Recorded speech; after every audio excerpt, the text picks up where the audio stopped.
Chapter 5, Battle for Willow Creek. Dawn painted the eastern sky in hues of salmon and gold as Eliza secured her split riding skirt with determined movements. 3 days had passed since the attack on her corral, 3 days of vigilant watches, hurried repairs, and heated discussions about their next steps. Their prisoner had eventually broken under Two Hawk's unflinching gaze, confirming Montgomery's involvement, though insisting he'd been paid only to frighten the woman, not harm her. Sheriff Pickens had been predictably unhelpful, detaining the man briefly before releasing him, with warnings about trespassing but no more severe consequences.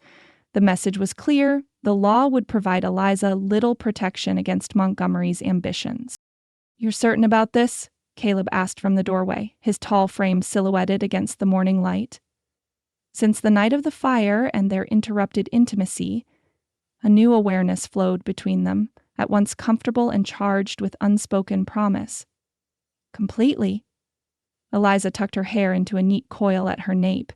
"If Montgomery means to drive me out, my best defense is making Willow Creek too valuable to too many people for him to attack without consequences." Caleb's mouth quirked in the half-smile that never failed to warm her. "Using the community as a shield? Your uncle would approve of the strategy, even while worrying about the risk. And you?"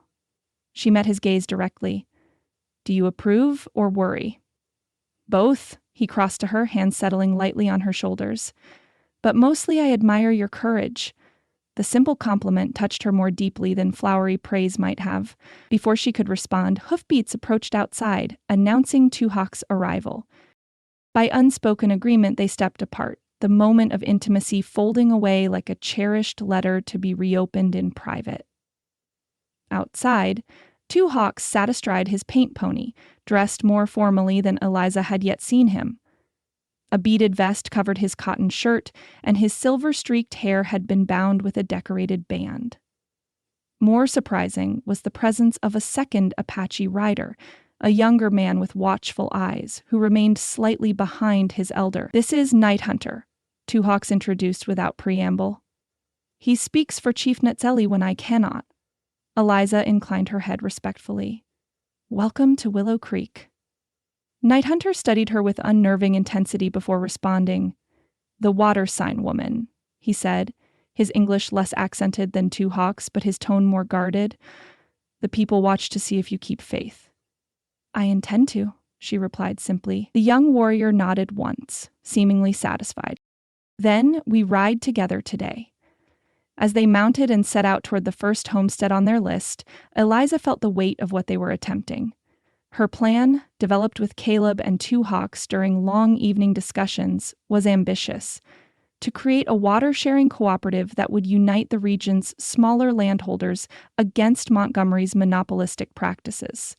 Success would require bridging cultural chasms that had seemed insurmountable only months ago. Mexican farmers, Anglo settlers, and Apache representatives riding together to discuss shared resources would have been unthinkable before the drought made water more precious than gold. Their first stop was the Suarez farm, a struggling operation north of Willow Creek where a once productive well had run dry the previous summer. Pablo Suarez met them in his dusty yard, suspicion etched in the lines of his weathered face as he noted their unlikely grouping. "Senor Thornton," he acknowledged, nodding to Caleb before his gaze shifted warily to the Apache riders. "This is unexpected company." "We come with a proposal," Eliza began, dismounting despite Suarez's failure to invite her to do so. "One that might save your crops this season." The farmer's expression remained skeptical, but the mention of crops caught his attention. What kind of proposal? For the next hour, they outlined their plan. Controlled access to water from the spring-fed streams, distributed through a network of irrigation channels that would require communal maintenance, but provide reliable moisture even in the driest months. In exchange, participants would commit to standing together against attempts to control or dam the spring's source. "And why would the Apache agree to this sharing?" Suarez asked bluntly, addressing Two Hawks directly. "Because water that gives life should not belong to one man," the elder replied. "The spring has sustained the people for generations. We do not own it, we protect it. Now others must join in that protection." Suarez studied the ground, conflict evident in his expression. "Montgomery will not like this arrangement. He has threatened those who oppose him." He's already moved beyond threats at Willow Creek, Caleb observed grimly. The question is whether you'll let fear of one man cost your children their inheritance. The farmer's head snapped up, pride flashing in his dark eyes. My children will have land with water, he declared. If your plan can provide this, Suarez stands with you. One homestead became 2, then 3, as the sun climbed higher. At each stop, they faced initial skepticism, followed by cautious interest. The Olsons, a Swedish family whose dairy cattle had grown perilously thin during the drought, required detailed explanations of how the water distribution would work. The Jackson brothers, who ran sheep on marginal land north of town, worried about Apache involvement until Night Hunter spoke eloquently of the tribe's commitment to sustainable grazing practices. By midday, they had secured tentative agreements from 6 families. Not all had immediately embraced the cooperative concept. The Wilcox family had flatly refused, citing loyalty to Montgomery, while elderly Mrs. Abernathy had expressed interest but feared retribution against her isolated homestead. When they reached the Rodriguez farm, the reception was markedly different.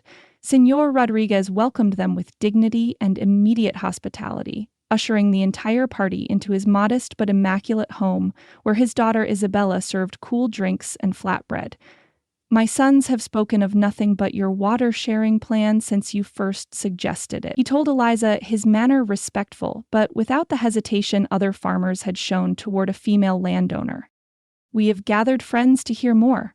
To Eliza's surprise, the adobe house's main room already contained several other Mexican farmers and their wives, all regarding her with expressions ranging from curiosity to guarded hope.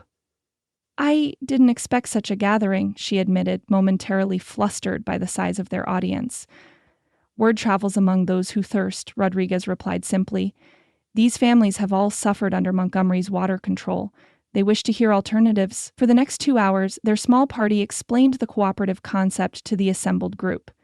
Two Hawks described the spring's sacred nature and the importance of protecting its source from development. Caleb outlined the practical aspects of maintaining irrigation channels and equitably distributing water rights. Eliza spoke of her uncle's vision for community-based stewardship rather than exploitative ownership. This is not merely about surviving this drought, she explained, warming to her subject as she noted their attentive expressions. It's about creating a sustainable approach that will serve all our families for generations. Water that's hoarded eventually stagnates. Water that flows brings life. Pretty words, one farmer commented skeptically. But Montgomery controls the territorial water board. He can legally cut off any channels we dig. Not if they originate on private property with established water rights, Caleb countered. The Smith v. Jefferson decision established precedent for riparian rights that flow with the land, not with political appointments. Eliza noticed how the farmers straightened at Caleb's authoritative legal reference, their respect visibly increasing. His knowledge, the very expertise he'd tried to leave behind after the war, was proving invaluable in building their case. And what stops Montgomery from simply buying more of the governmental officials? Another farmer asked. His pockets are deeper than ours. Numbers, Eliza replied confidently. One farmer complaining about water access is easily ignored. 20 families representing 3 cultures and hundreds of acres, that forces attention even from corrupt officials. As discussion continued, a transformation occurred within the gathering. What had begun as separate individuals united only by common grievance gradually coalesced into something more cohesive, a community finding its voice. If we do this, Señor Rodriguez said finally, we must be prepared for Montgomery's response. It will not be gentle. No, Caleb agreed soberly. The fire at Willow Creek was likely just his opening move. Then we must respond in kind, declared a stocky farmer Eliza hadn't met before. For too long we have accepted his authority as if ordained by God. No more. A rumble of agreement passed through the room, energy building as long-suppressed frustrations found outlet in the possibility of unified action. Violence is not our way, Two Hawks cautioned, raising a weathered hand. It gives Montgomery excuse to call in territorial militia. We must use strength of many standing together, not strength of weapons. Two Hawks is right, Eliza added quickly, concerned by the rising emotions. Our power lies in unity and legal standing, not confrontation. As if summoned by her words, a rider appeared in the doorway of the Rodriguez home, his expression urgent. Montgomery has called an emergency town meeting, he announced without preamble. Says, it concerns threats to the community's water security. The sheriff is posting notices ordering all landholders to attend. A heavy silence fell over the gathering. Everyone present understood the significance of such a move. Montgomery was forcing a public confrontation, attempting to isolate the fledgling cooperative before it could fully form. When? Caleb asked, his voice level despite the tension evident in his posture. Tomorrow noon. The messenger glanced around the room, taking in the diverse gathering with raised eyebrows. Word is he's particularly interested in having Miss Hargrove attend. All eyes turned to Eliza, expressions ranging from concern to speculation. The implicit challenge hung in the air. Would she face Montgomery publicly, defending their alliance before the entire community? Please inform the sheriff that I'll be there, she said calmly, though her heart raced at the prospect. As will representatives of our water cooperative. The declaration sent a ripple through the room. By naming their arrangement a cooperative in official response, Eliza had taken their loose alliance a step further toward formal recognition. After the messenger departed, discussion turned to strategy for the town meeting. Every person present understood the significance of this public confrontation. Montgomery was not merely challenging Eliza's water rights, but attempting to turn community sentiment against their entire enterprise. He will speak of disruption to established order, predicted Senor Rodriguez, of outsiders interfering with traditional ways, and he'll use fear, Caleb added grimly. Fear of change, fear of drought, fear of those perceived as different. His gaze shifted briefly to Two Hawks and Night Hunter. Then we must speak of hope, Eliza decided. Of cooperation that transcends difference, of water that sustains all without prejudice. As the gathering dispersed with plans to reconvene at the town hall the following day, Eliza found herself momentarily overwhelmed by the responsibility she'd assumed. This was far beyond anything she'd imagined when accepting her uncle's bequest, not merely managing a ranch, but potentially reshaping the social and economic landscape of an entire community. Having second thoughts? Caleb asked quietly as they rode back toward Willow Creek, Two Hawks and Night Hunter following at a discreet distance. Not second thoughts, she clarified, just awareness of what's at stake. These families are risking Montgomery's retribution based on my conviction, based on their own desperation, he corrected gently, and on the evidence of what you've already accomplished at Willow Creek. The irrigation channels, the growing crops, these speak louder than any words could. His quiet confidence steadied her, as it had so many times since her arrival. Have I thanked you properly for standing with me in this? She asked, her voice softening. It wasn't what you signed on for when you agreed to teach me ranching. Something warmed in his amber eyes as they met hers. I signed on to honor your uncle's legacy, he replied. But I've stayed for entirely different reasons. The simple admission sent heat blooming in her chest. Before she could respond, Two Hawks urged his pony forward to ride alongside them. The gathering went well, the elder observed. More hearts open than I expected. Thirst is a powerful motivator, Eliza noted. Economic necessity overcomes prejudice when survival is at stake. Two Hawks nodded sagely. True alliance must grow beyond necessity to understanding. That will be the harder path. One step at a time, Caleb suggested pragmatically. First, we need to survive Montgomery's town hall ambush. Indeed. Two Hawks studied Eliza with his penetrating gaze. You will speak for the Water Covenant tomorrow. The words must come from your heart, not just your mind. I'm not sure my heart is eloquent enough for such a task, she admitted. The spring did not choose unwisely when it called you here, the elder replied cryptically. Trust that knowing. With that enigmatic reassurance, Two Hawks and Night Hunter broke away, heading toward the Apache encampment in the hills, while Eliza and Caleb continued toward Willow Creek. They rode in companionable silence for a time, each absorbed in preparation for the following day's confrontation. The landscape around them had begun to show subtle signs of transformation since their irrigation work. patches of green emerging where carefully channeled water had awakened dormant seeds, wildflowers appearing in previously barren soil. "It's working," Eliza observed, gesturing toward a stand of desert marigolds blazing golden against the red earth. "The land responds when water is shared rather than hoarded." "Makes you wonder why men haven't learned the same lesson," Caleb replied wryly. As they approached Willow Creek, the newly repaired corral stood as testament to both Montgomery's malice and the community's response. The Rodriguez brothers had led a group of neighbors in rebuilding what the fire had destroyed, completing in 2 days what would have taken Eliza and Caleb weeks alone. "Will you stay tonight?" she asked as they unsaddled their horses. The question carried weight beyond practical security concerns. Since the night of the fire and their interrupted intimacy, Caleb had maintained a respectful distance despite the deepening of their emotional connection. "Yes," he answered simply. Montgomery might try another demonstration before the meeting. But both knew security wasn't the only consideration. The coming confrontation carried risks neither wanted to face with words unspoken between them.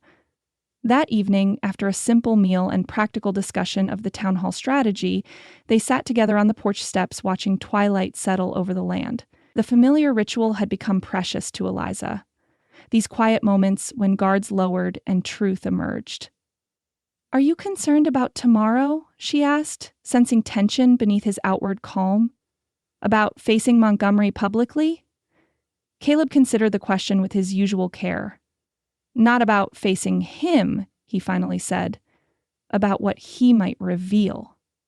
Understanding dawned. "About your work for him before the war?" "Yes," his expression tightened. "It's not something I'm proud of." "What happened between you?" The question had hovered unasked since Montgomery's cryptic comments during his visit. Caleb's gaze fixed on the distant horizon, as if the answer lay somewhere in the gathering dusk. "When I first came west after the war, I was damaged. Not just the arm." He gestured vaguely toward his head. "I couldn't sleep. Couldn't escape the memories. Couldn't reconcile surviving when Sarah and William..." Eliza remained silent, sensing he needed to voice long-buried truths at his own pace. "Montgomery found me in a saloon in El Paso 3 days into a whiskey binge." A bitter smile twisted his lips. "He recognized my name from legal circles back east, offered me a position handling property acquisitions for his expanding cattle operation. And you accepted?" "I needed purpose and money." Caleb's voice had grown distant, remembering. "For nearly a year, I drafted contracts, registered deeds, handled water rights filings, all the legal machinery for building his empire. I told myself I was just facilitating legitimate business transactions. Until," Eliza prompted gently when he fell silent, "until I realized the pattern." His jaw tightened. Montgomery would identify vulnerable landowners, widows, aging homesteaders, families facing foreclosure. He'd create problems for them. Mysterious cattle stampedes through crops, wells that suddenly dried up, accidents that left them unable to work their land. Then he'd appear with generous offers to purchase properties that had suddenly become unmanageable. The tactic sounded painfully familiar to Eliza, like what he's trying with Willow Creek. Exactly. But I didn't see it at first, or didn't want to. When I finally confronted him, he was unapologetic, said he was accelerating the inevitable by helping the weak make way for the strong. Caleb's expression hardened at the memory. That night I burned every document in my possession related to his operations and left without notice. "He couldn't have taken that well," Eliza observed. "No. Especially when I used my remaining funds to purchase land he'd been planning to acquire, the parcel adjoining your uncle's property." A grim smile touched Caleb's lips.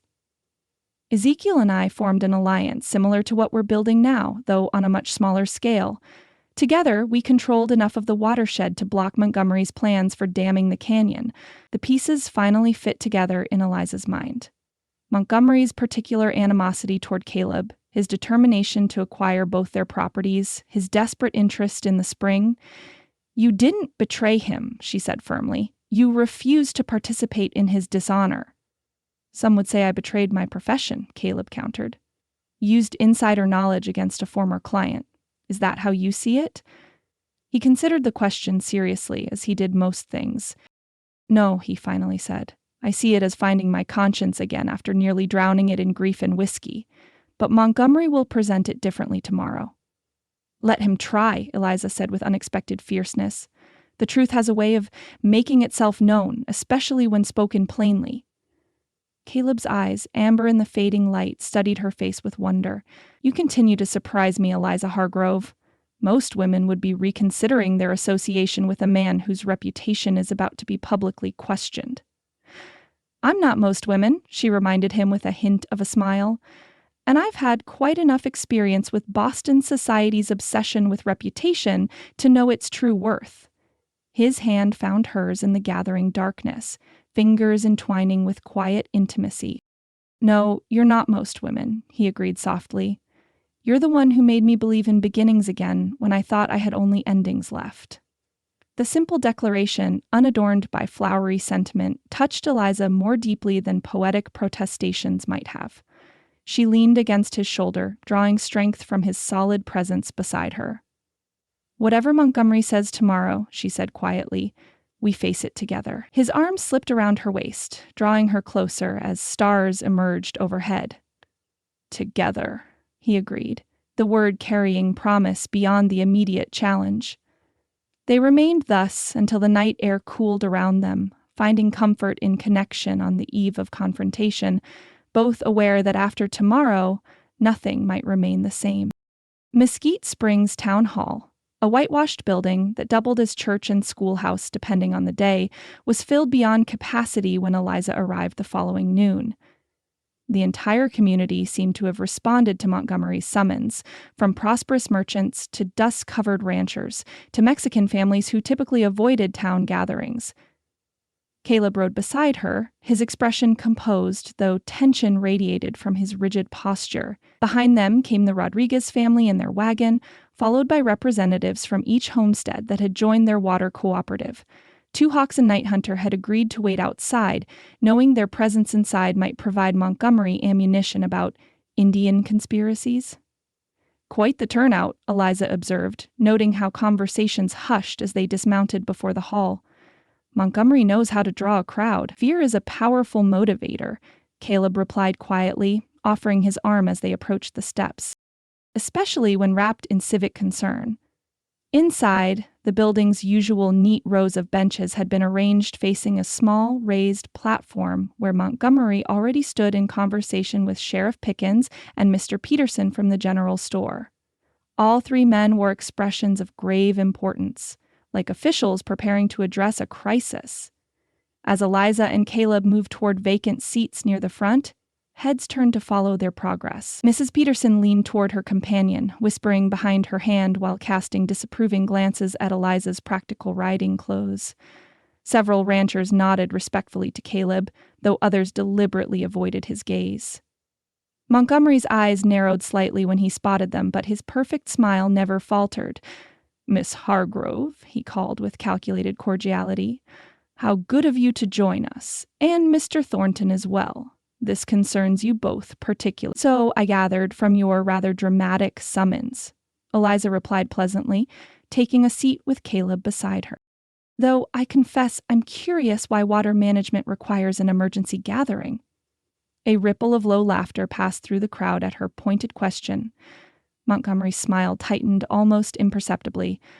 "All will be explained shortly," he assured her with false graciousness, "once everyone has arrived." The everyone in question appeared to be the territorial water commissioner, who entered moments later with much ceremony and self-importance. Herbert Farnsworth was a portly man with mutton-chop whiskers and an expression of perpetual concern, his official badge prominently displayed on his broadcloth vest. Once the commissioner had been installed in a place of honor on the platform, Montgomery moved to the center, raising his hands for silence. The murmur of conversation gradually ceased, leaving the hall in expectant hush. "Friends and neighbors," Montgomery began, his rich voice carrying easily to the farthest corners, "I've called this meeting out of deep concern for our community's future. As you all know, this drought has strained our resources to the breaking point. Water, the lifeblood of our livelihoods, grows scarcer by the day." Heads nodded throughout the hall. No one could dispute the drought's severity or its consequences. In such times, unity and order become essential.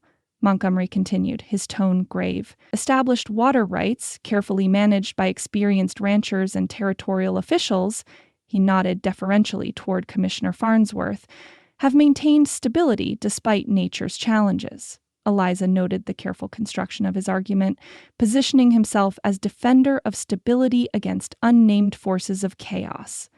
Beside her, Caleb sat motionless, his face impassive, though she sensed his growing tension. However, Montgomery's voice hardened dramatically, recent developments threaten this fragile balance. Certain individuals, newcomers to our territory, have begun promoting schemes that undermine the established water management system on which we all depend. His gaze fixed pointedly on Eliza, making his target unmistakable. Murmurs rippled through the crowd as neighbors exchanged glances and whispered comments. Miss Hargrove, recently arrived from Boston, has been organizing Mexican farmers and even Apache tribesmen in a so-called water cooperative that would redirect resources from legitimate ranching operations to unproven ventures. Montgomery's tone suggested he was reluctantly exposing dangerous sedition rather than attacking a business rival.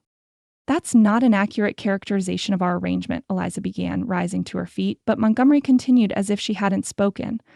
More disturbing still, she has been assisted in this disruption by a man many of you trusted, Caleb Thornton, who once served as my legal counsel before betraying that confidence to pursue his own interests. The accusation fell into stunned silence. A man who abandoned his sworn profession to become a recluse, yet now apparently feels qualified to advise on water rights despite his compromised condition. The reference to Caleb's injury brought color to Eliza's cheeks, anger rising at the deliberately cruel insinuation. Before she could respond, Montgomery drove his point home. I ask you, good people of Mesquite Springs, do we entrust our community's water future to established authorities with proven expertise? He gestured toward Commissioner Farnsworth. Or to an Eastern socialite with no ranching experience, guided by a disgraced lawyer whose judgment has been questionable since his war injuries? The loaded question hung in the air, its manipulative framing obvious to Eliza, though perhaps less so to the concerned citizens filling the hall. Montgomery had masterfully played on multiple fears, of outsiders, of change, of disorder during crisis. If I may respond, Eliza said clearly, remaining standing though Montgomery had not invited her to speak. Miss Hargrove, this is hardly the venue for, Montgomery began, but voices from the crowd interrupted. Let her speak, called Senor Rodriguez from his seat near the back. We should hear both sides. Other voices joined in, some supporting Rodriguez's call, others objecting to the disruption. Sheriff Pickens looked uncertainly toward Montgomery, who realized he couldn't silence Eliza without appearing to confirm her accusations of unfairness.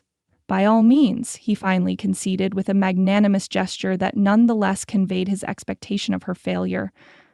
The floor is yours, Ms. Hargrove. Eliza moved forward with outward calm that belied her racing heart. Public speaking had never been her strength in Boston society, where women were expected to be decorative rather than declarative.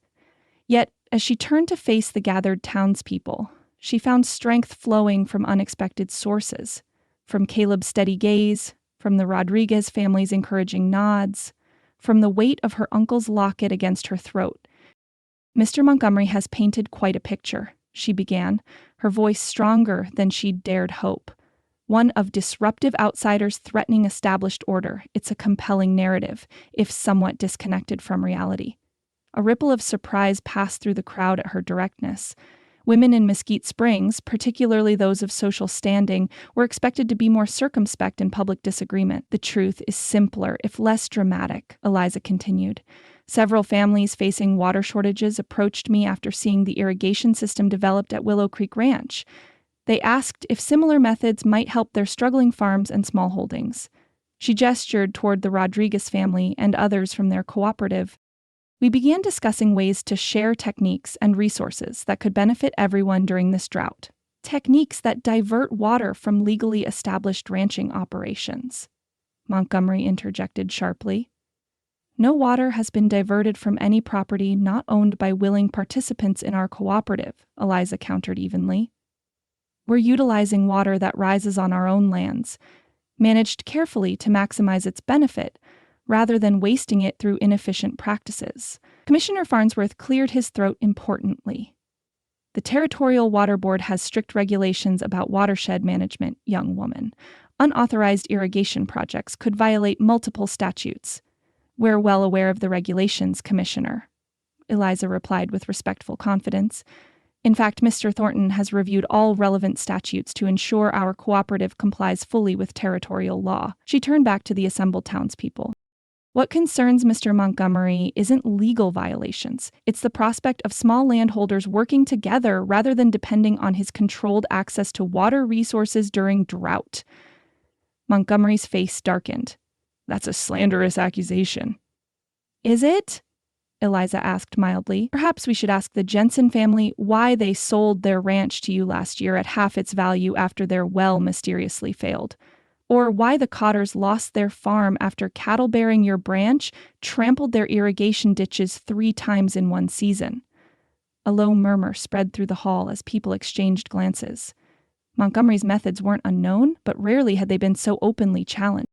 As for Mr. Thornton's qualifications, Eliza continued, turning to address the cruel insinuation about Caleb's competence, I can think of no better advisor than a Harvard-educated attorney who sacrificed his arm at Gettysburg defending this nation's unity. His choice to leave legal practice speaks to his integrity, not his weakness. She hadn't planned to reveal Caleb's background so publicly, but Montgomery's attack had made it necessary. A ripple of surprise passed through the crowd. Many had known Caleb for years without learning his educational pedigree or the specific circumstances of his injury.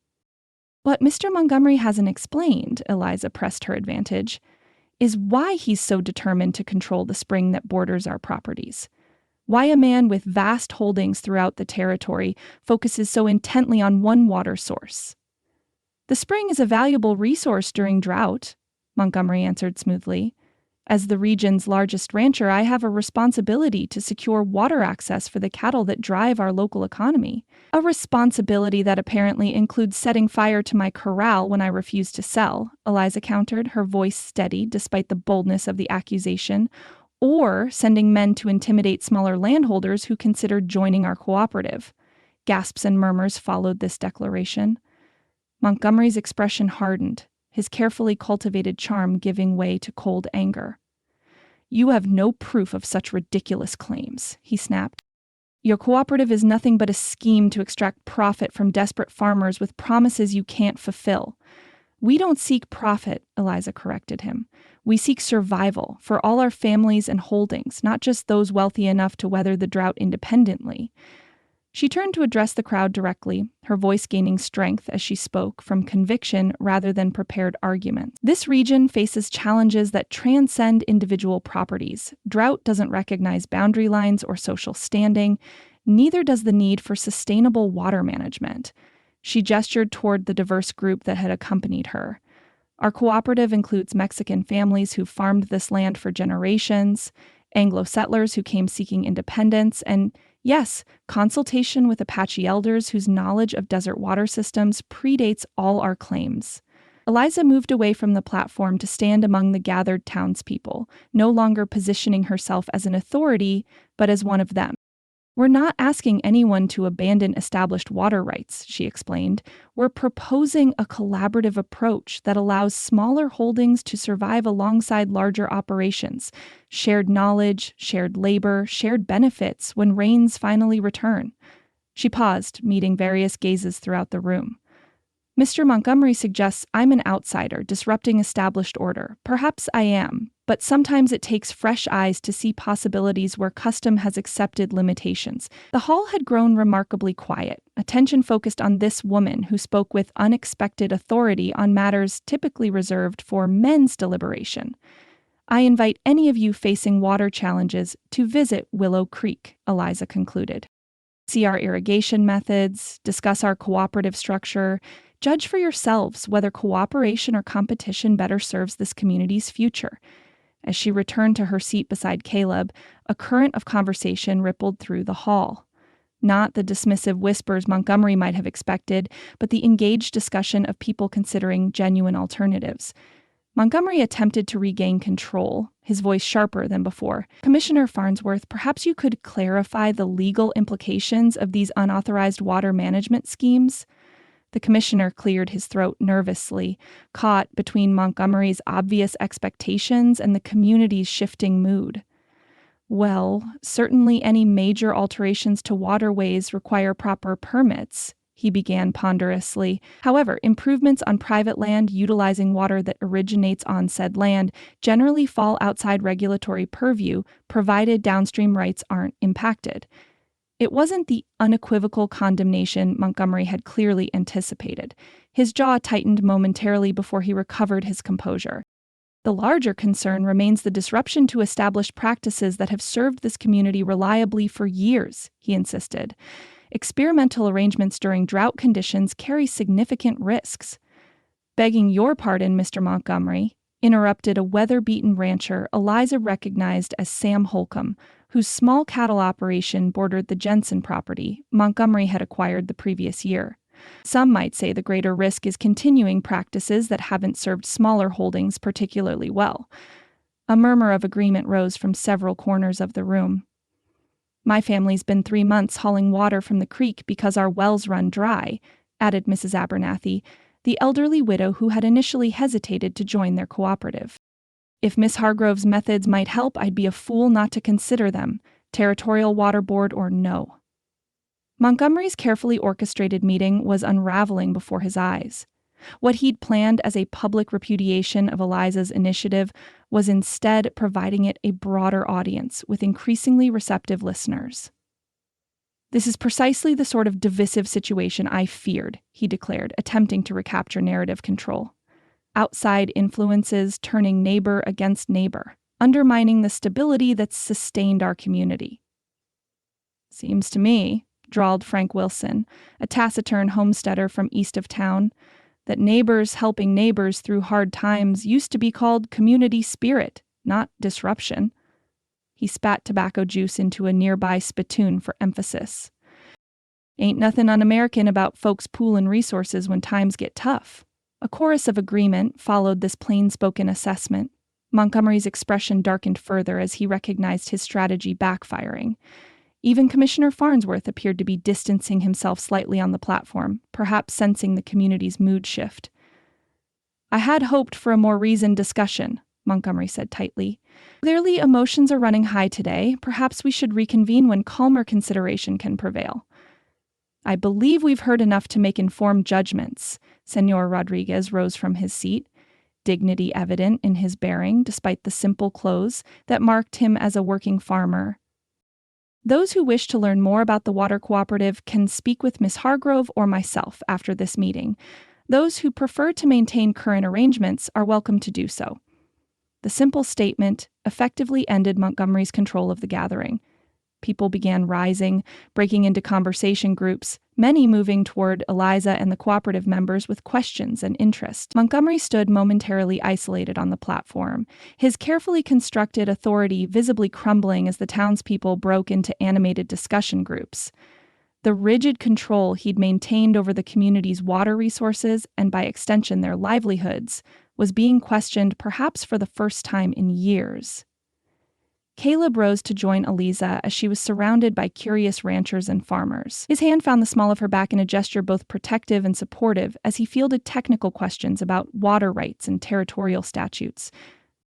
This cooperative arrangement, asked Bill Stanton, a wiry rancher whose small operation had struggled through 2 consecutive drought seasons, would it require us to share labor as well as water? That's the foundation of it, Eliza explained. The irrigation channels need regular maintenance. We've found that rotating work crews among properties ensures everyone contributes fairly while learning techniques they can apply at home. And what about the Apache involvement? Mrs. Abernathy questioned, her weathered face creased with concern. No disrespect intended, but there's been trouble before. 2 Hawks and his people serve as advisors on sustainable water management, Caleb answered. Their knowledge of this region's natural water systems predates any of our settlements. They don't participate in the labor rotation, but share expertise that benefits everyone. The questions continued, increasingly specific and practical rather than suspicious. Even Sheriff Pickens lingered at the edges of the group, his expression thoughtful as he listened to explanations of watershed protection and equitable distribution. Across the room, Montgomery had descended from the platform to engage Commissioner Farnsworth in intense conversation, gesturing emphatically while the official nodded with decreasing conviction. Their isolation amid the vibrant discussions around them spoke volumes about the shifting dynamics. Isabella Rodriguez appeared at Eliza's elbow, her dark eyes dancing with barely suppressed excitement. "You were magnificent," she whispered. "The way you stood up to him, like David before Goliath. I merely spoke the truth," Eliza demurred, though warmth filled her at the young woman's admiration. "The cooperative's merits speak for themselves." "It was more than that," Isabella insisted. "You gave voice to what many have thought but feared to say." She nodded toward Montgomery. "Look at him. He expected to crush you with a word, yet you've emerged stronger." Indeed, Montgomery's typical composure had visibly frayed. His precisely knotted cravat hung slightly askew, and a flush of anger darkened his normally controlled features as he observed the animated groups forming around Eliza and the cooperative members. When his cold gaze met Eliza's across the room, the naked animosity there sent a chill through her despite the crowded hall. This public setback would only intensify his determination to destroy what she was building. "Don't underestimate him," Caleb murmured, following her line of sight. "Today was a tactical retreat, not a surrender." "I know," she replied softly. "But for the first time, he's facing organized resistance rather than isolated individuals. That changes the battlefield." The military metaphor wasn't lost on Caleb, whose mouth quirked in that half-smile that never failed to warm her. "Speaking of battlefields, you conducted yourself like a seasoned general today. I've seen courtroom attorneys with less command of their audience." "High praise from Harvard counsel," she teased, the tension of the confrontation giving way to relief at its favorable outcome. "Truthful assessment from an admiring witness," he corrected, his amber eyes holding hers with an intensity that momentarily made her forget the crowded room around them. The spell was broken by Señor Rodriguez, approaching with several other Mexican farmers in tow. "These men wish to discuss joining our cooperative," he explained, pride evident in his bearing. "They have questions about water allocation during peak growing season." For the next hour, the town hall served as an impromptu recruitment center for the water sharing initiative. Maps were spread across benches, irrigation techniques debated with increasing enthusiasm, and work schedules tentatively organized for properties considering participation. Montgomery and his closest allies had departed, their dramatic exit largely unnoticed amid the constructive activity that had replaced their orchestrated confrontation. Commissioner Farnsworth remained, however, listening with grudging interest to Caleb's detailed explanation of how their approach complied with territorial statutes while addressing practical needs the regulations had failed to consider. "It's not that we're circumventing the law," Caleb emphasized, his legal training evident in the precision of his arguments. "We're utilizing its existing provisions for cooperative resource management while respecting established rights." The commissioner tugged thoughtfully at his whiskers. "Unorthodox approach," he admitted, "but technically within statutory guidelines, provided downstream users aren't adversely affected. Our methods actually increase downstream flow during dry periods," Eliza pointed out. "Controlled release rather than evaporation or waste ensures more consistent water availability throughout the watershed." Farnsworth regarded her with surprise that slowly shifted toward reluctant respect. "You're unusually well versed in hydrological principles for a—" He caught himself before completing the potentially offensive observation. "For a woman," Eliza supplied with a smile that held more amusement than reproach. "My uncle left extensive notes on sustainable water management. I've had an excellent tutor in applying those principles." Her glance toward Caleb carried warmth that didn't escape the commissioner's notice. "Well," he harumphed, straightening his vest importantly, "I'll need to review your specific implementations, of course. Can't have unauthorized modifications to natural waterways, regulations must be upheld, proper documentation filed." "Would welcome your official inspection," Caleb said smoothly. "Perhaps next week? That would give newer cooperative members time to implement initial improvements you could evaluate alongside existing systems." The bureaucratic formalities thus satisfied, Farnsworth took his leave with considerably more cordiality than he'd shown upon arrival. His departure seemed to signal a natural conclusion to the gathering, which had already extended well beyond Montgomery's intended timeframe. As they prepared to depart, Eliza found herself receiving nods of acknowledgement from townspeople who had previously regarded her with suspicion or indifference. Mrs. Peterson still sniffed disapprovingly at her practical riding attire, but others, particularly the working ranch wives and farmers' families, offered smiles and even words of encouragement. "You've shifted something fundamental today," Caleb observed as they mounted their horses outside the hall. "Not just attitudes about the cooperative, but about what's possible when people stand together." "We've shifted it," she corrected gently. "Your legal knowledge gave our proposal legitimacy that my enthusiasm alone couldn't have provided." The ride back to Willow Creek carried a different quality than their tense journey into town that morning. The Rodriguez family traveled alongside them part of the way, conversation flowing easily as they discussed practical next steps for expanding the cooperative's infrastructure. When they finally parted ways at the crossroads, Senor Rodriguez extended his hand to Eliza in the masculine gesture of equal partnership, a subtle but significant acknowledgement of her position that would have been unthinkable weeks earlier. "You have awakened something important," he told her, his weathered face solemn. "Not just water for thirsty land, but hope for people who had forgotten its taste." "Hope requires careful tending like any crop," she replied, touched by his assessment. "We've only planted the seeds today." "But in good soil?" he said with quiet certainty. "Montgomery has ruled through fear for too long. What grows from today's planting will change more than our irrigation ditches." As she and Caleb continued toward Willow Creek, the afternoon sun casting their shadows long across the trail, Eliza found herself contemplating the old farmer's words. She had come west seeking merely a fresh start, a quiet place to rebuild dignity after her father's disgrace. Instead, she'd found herself at the center of community transformation, challenging entrenched power and reimagining relationships that had seemed fixed as the surrounding mountains. "You're unusually quiet," Caleb observed, as they crested the rise that would bring Willow Creek into view. "Second thoughts after today's confrontation?" "Not second thoughts," she assured him. "More wonderment at how far we've come from my first days here. Remember the helpless tenderfoot who couldn't manage the well pump without near disaster?" His smile held genuine warmth. "I remember a woman determined to learn despite every obstacle.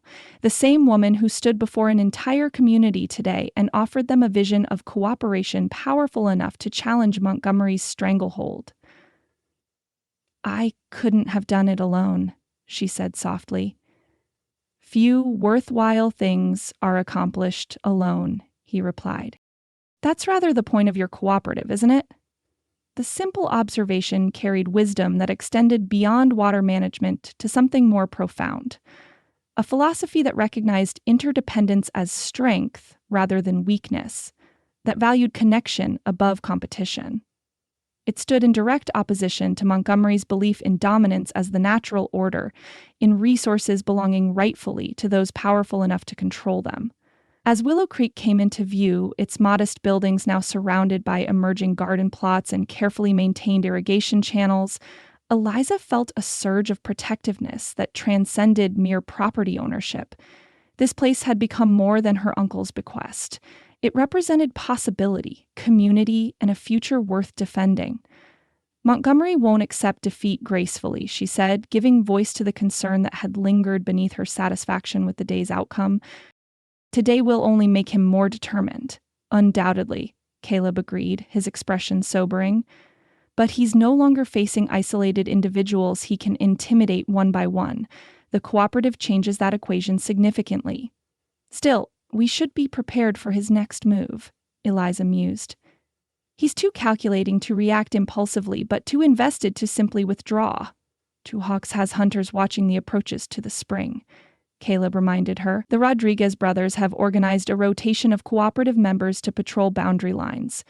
We're as prepared as we can be without knowing his specific intentions." The practical precautions were necessary, but somehow insufficient against the gnawing certainty that Montgomery would escalate beyond previous tactics. A man accustomed to unchallenged authority wouldn't accept public defiance without significant retaliation. As they dismounted in the yard, Scout bounded from the porch to greet them, his canine enthusiasm momentarily dispelling darker thoughts. Eliza knelt to ruffle his ears, laughing as he pressed against her in unabashed affection. "At least someone's unconcerned with water politics," she observed as the dog circled excitedly between them. "Scout's priorities are admirably straightforward," Caleb agreed, his expression lightening: food, companionship, and keeping coyotes from the chicken coop. Everything else is human complication. The simple observation broke the tension that had built during their ride home. Eliza's laugh emerged unbidden, releasing the accumulated stress of confrontation and concern. "Perhaps we could learn from his example," she suggested, rising to her feet. "At least for tonight." Caleb's gaze held hers, something warming in the amber depths that had nothing to do with the afternoon sunlight. "What did you have in mind?" "Dinner by the creek," she proposed impulsively. Away from cooperative planning and Montgomery's threats, she hesitated, suddenly shy despite everything they'd shared. "Just us." The smile that transformed his features made her heart skip. "I can think of nothing better," he said simply. As they tended the horses and prepared a simple meal to carry to the creek bank, the weight of the day's confrontation gradually lifted. Montgomery and his machinations, the cooperative's challenges, even the ongoing drought, all receded before the more immediate reality of shared companionship and hard-earned moments of peace. They found a spot where cottonwoods provided dappled shade beside the narrow stream that gave Willow Creek its name. Though reduced by drought to a fraction of its normal flow, the water still murmured gently over smooth stones, creating a subtle music that soothed nerves frayed by conflict. Spreading a blanket on sweet-smelling grass, they shared a meal of cold chicken, cornbread, and early vegetables from their flourishing garden, physical proof of what cooperation with nature could produce even in challenging conditions. "I keep thinking about what Two Hawks said," Eliza mused as they watched the sunset paint the western sky in dramatic hues, "about water finding its path through stone. Patient, persistent, unyielding. An apt metaphor for more than irrigation," Caleb observed, his shoulder warm against hers where they sat side by side. "For us as well, perhaps." She turned to meet his gaze directly. "Finding our path despite obstacles that seemed insurmountable." The look that passed between them held recognition of how far they'd traveled. Not just in physical distance, but in emotional territory. From the wary, wounded man who'd found her lost in the desert to the partner who'd stood beside her against Montgomery's attacks. From the helpless Eastern transplant to a woman confident enough to challenge established power structures. "I never expected to find this," Caleb said quietly, his hand finding hers on the blanket between them. "After Sarah and William died, I believed that part of my life was over, that surviving meant existing, nothing more." The simple admission, offered without self-pity or dramatic emphasis, touched Eliza deeply. "And now?" she asked, her voice barely above a whisper. His fingers tightened around hers. "Now I find myself thinking of futures I'd abandon, of possibilities I'd stopped believing in." The sunset gilded his features, softening the scar that marked his cheek, highlighting the quiet strength that had sustained him through loss and pain. Eliza reached up, her free hand tracing the line of his jaw with gentle fingertips. "I came west seeking escape," she confessed, "from scandal, from judgment, from a life that had collapsed around me. I never imagined finding purpose or connection." Her gaze held his steadily. "Or you." The kiss that followed held none of the hesitation of their earlier encounters.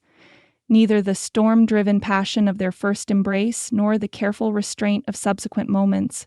Instead, it carried certainty born of shared struggle and deepening understanding, a meeting of equals who had chosen each other through adversity rather than convenience.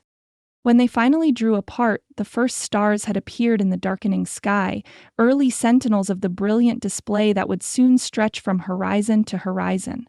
Neither spoke immediately, content to exist in the moment of connection without demanding declarations or commitments beyond what they'd already demonstrated through actions rather than words. Whatever Montgomery attempts next, Eliza said finally, we face it together. Not just for the cooperative or the spring, but for this, she gestured between them, encompassing what had grown beyond partnership into something far more profound. Together, Caleb agreed, his voice carrying the weight of promise rather than mere acknowledgement, whatever comes.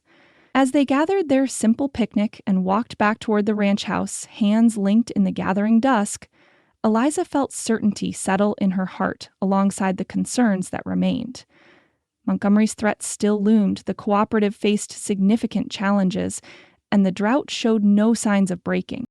Yet walking beside this man, returning to the home they had defended and improved together, she found herself facing the uncertain future with something that felt remarkably like hope, as unexpected and precious as water rising from stone in the desert's heart.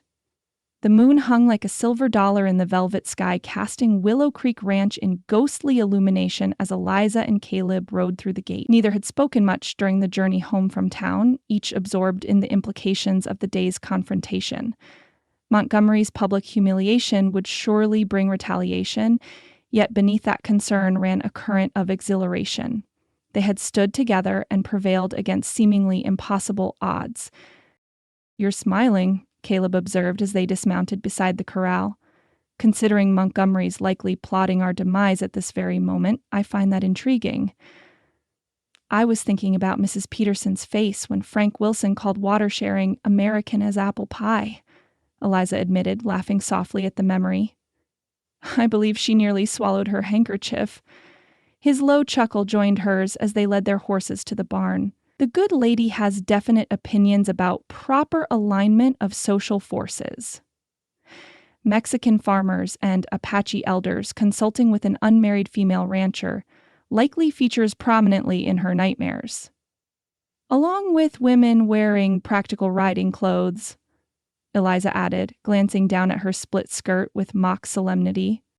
Truly scandalous. Their shared laughter eased the tension that had built during the ride home. As they worked together to settle the horses for the night, Eliza brushing down her mare while Caleb distributed feed, the familiar routine brought comfort after a day of confrontation. "What happens now?" she asked, pausing in her work to watch him checking her gelding's hoof with gentle efficiency. "Montgomery won't simply accept defeat." "No," Caleb agreed, his expression sobering as he lowered the horse's leg. "He'll look for vulnerabilities in the cooperative structure, in territorial regulations, in our personal circumstances." "Our?" Eliza repeated, the word carrying significant weight. His amber eyes met hers directly across the barn's shadowy interior. "I stood with you publicly today. Whatever retaliation comes will target us both." The simple declaration, offered without drama or resentment, touched Eliza deeply. This man, who had retreated from connection after devastating loss, had willingly placed himself in the line of fire to support her vision. "You could have remained neutral," she said softly, "preserved the quiet life you've built." "That quiet life stopped being enough the day you arrived at Willow Creek," the admission emerged with quiet certainty. "You reminded me there are things worth fighting for beyond mere survival."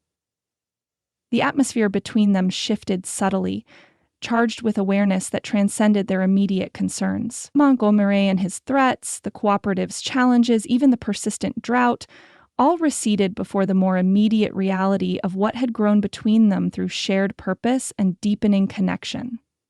When Caleb crossed to stand before her, his movements deliberate yet unhurried, Eliza felt her breath catch at the intensity in his gaze. His hand rose to brush a strand of hair from her cheek, the simple touch sending awareness cascading through her. "I wanted to protect you," he said, voice dropping to a register that seemed to resonate in her very bones. "To shield you from Montgomery's attacks, from the town's judgment, from the harshness of this land." "I never needed protection," she replied, leaning slightly into his touch. "Only partnership." "I know that now." His thumb traced the curve of her cheekbone with gentle reverence. "You're the strongest person I've met since coming west, Eliza Hargrove. It terrifies and exhilarates me in equal measure." The confession, unadorned by flowery sentiment, yet profound in its honesty, moved her more deeply than poetic declarations might have. This man measured words as carefully as water in drought. Each one offered carried the weight of genuine feeling. "Caleb," she whispered, her hand rising to cover his where it cradled her face. "What are we doing?" His smile held both tenderness and certainty. "Finding our way through stone," he replied, echoing Two Hawk's metaphor. Like water, patient, persistent, unyielding. When his lips met hers, the kiss held none of the hesitation or restraint that had marked their previous encounters. This was certainty born of shared struggle and tested commitment, a meeting of equals who had chosen each other through adversity rather than convenience. Eliza responded with matching fervor, her arms winding around his neck as his encircled her waist, drawing her against the solid warmth of his chest. Time seemed to suspend in the sanctuary of the dimly lit barn, the soft shuffling of horses and sweet scent of hay creating an island of peace beyond Montgomery's reach. When they finally broke apart, both breathing unevenly, Eliza saw her own certainty reflected in Caleb's amber eyes.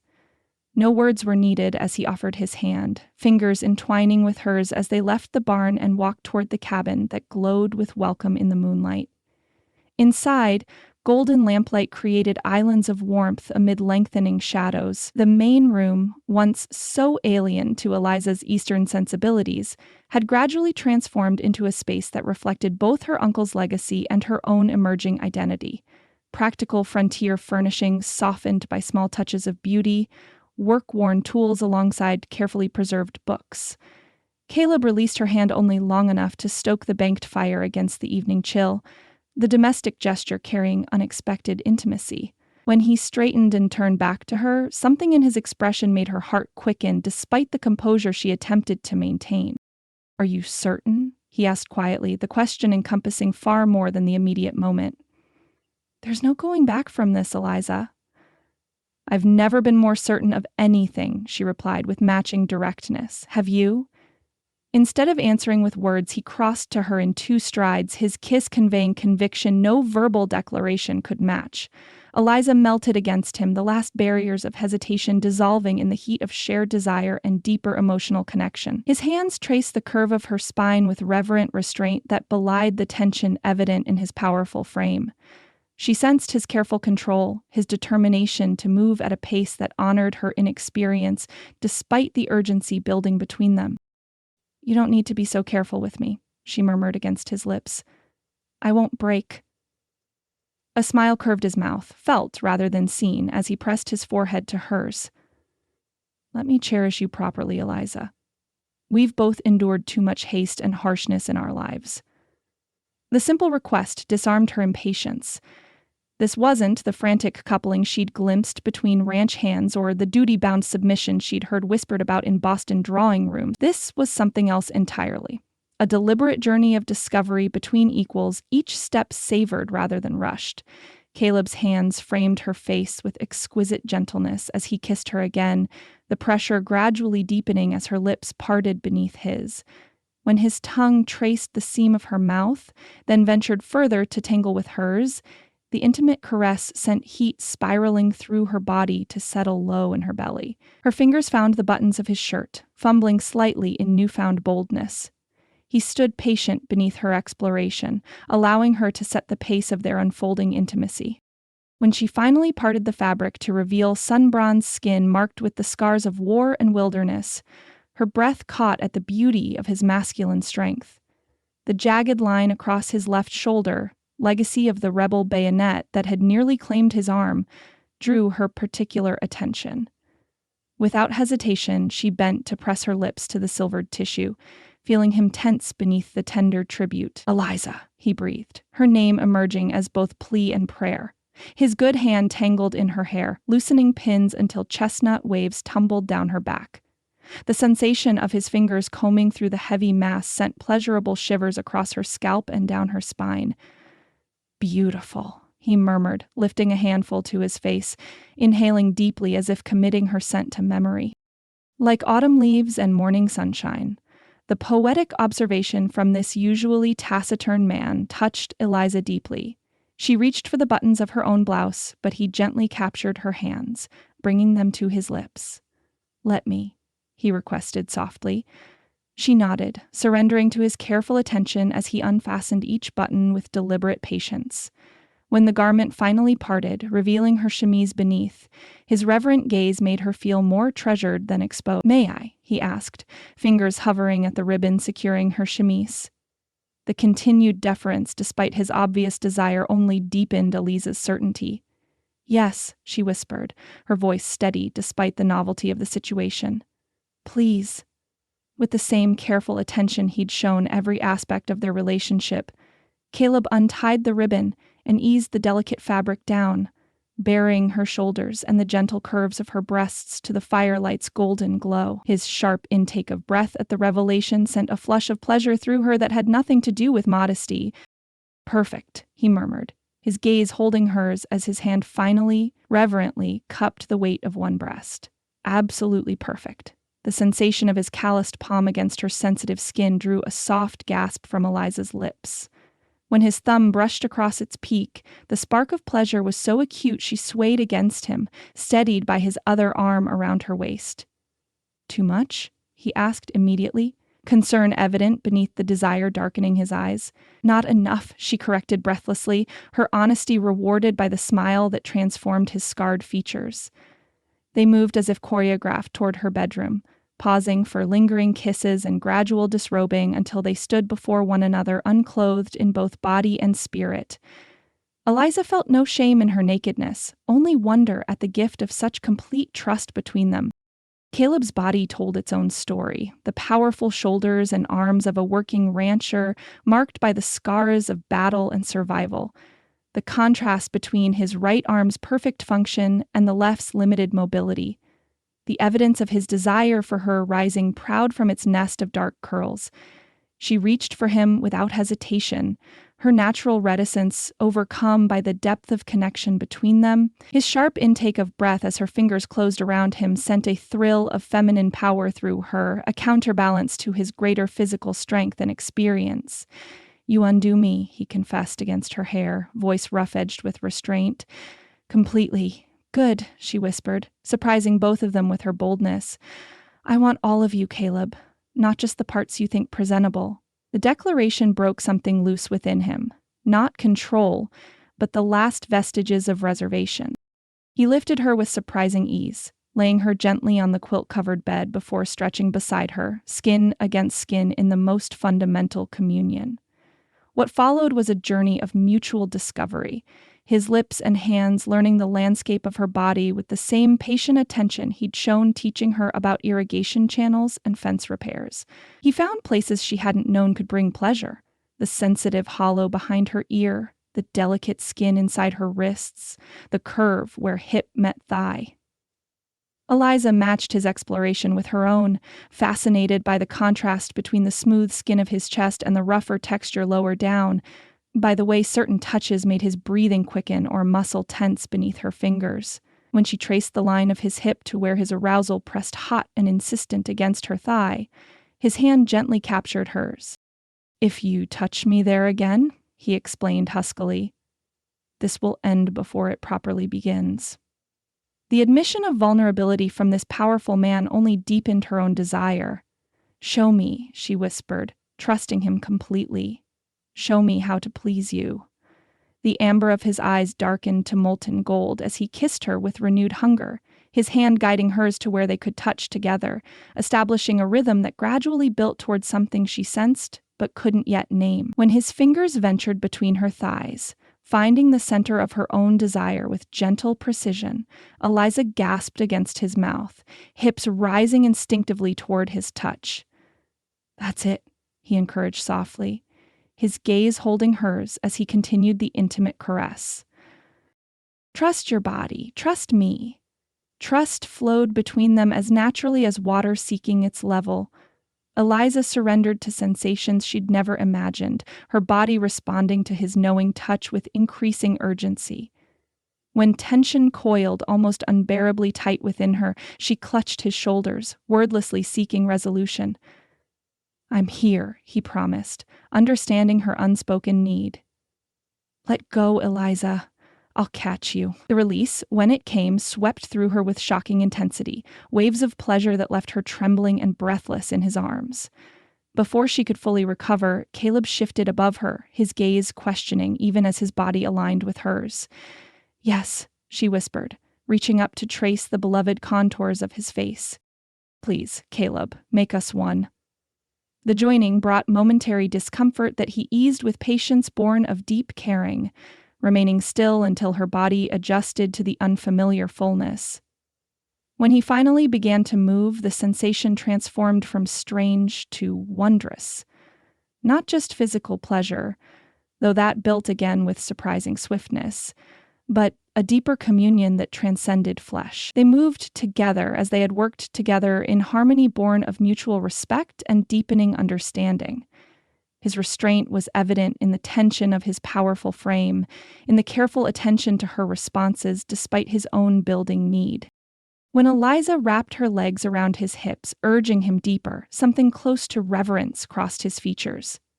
"Look at me," he requested hoarsely as their rhythm intensified. "Stay with me."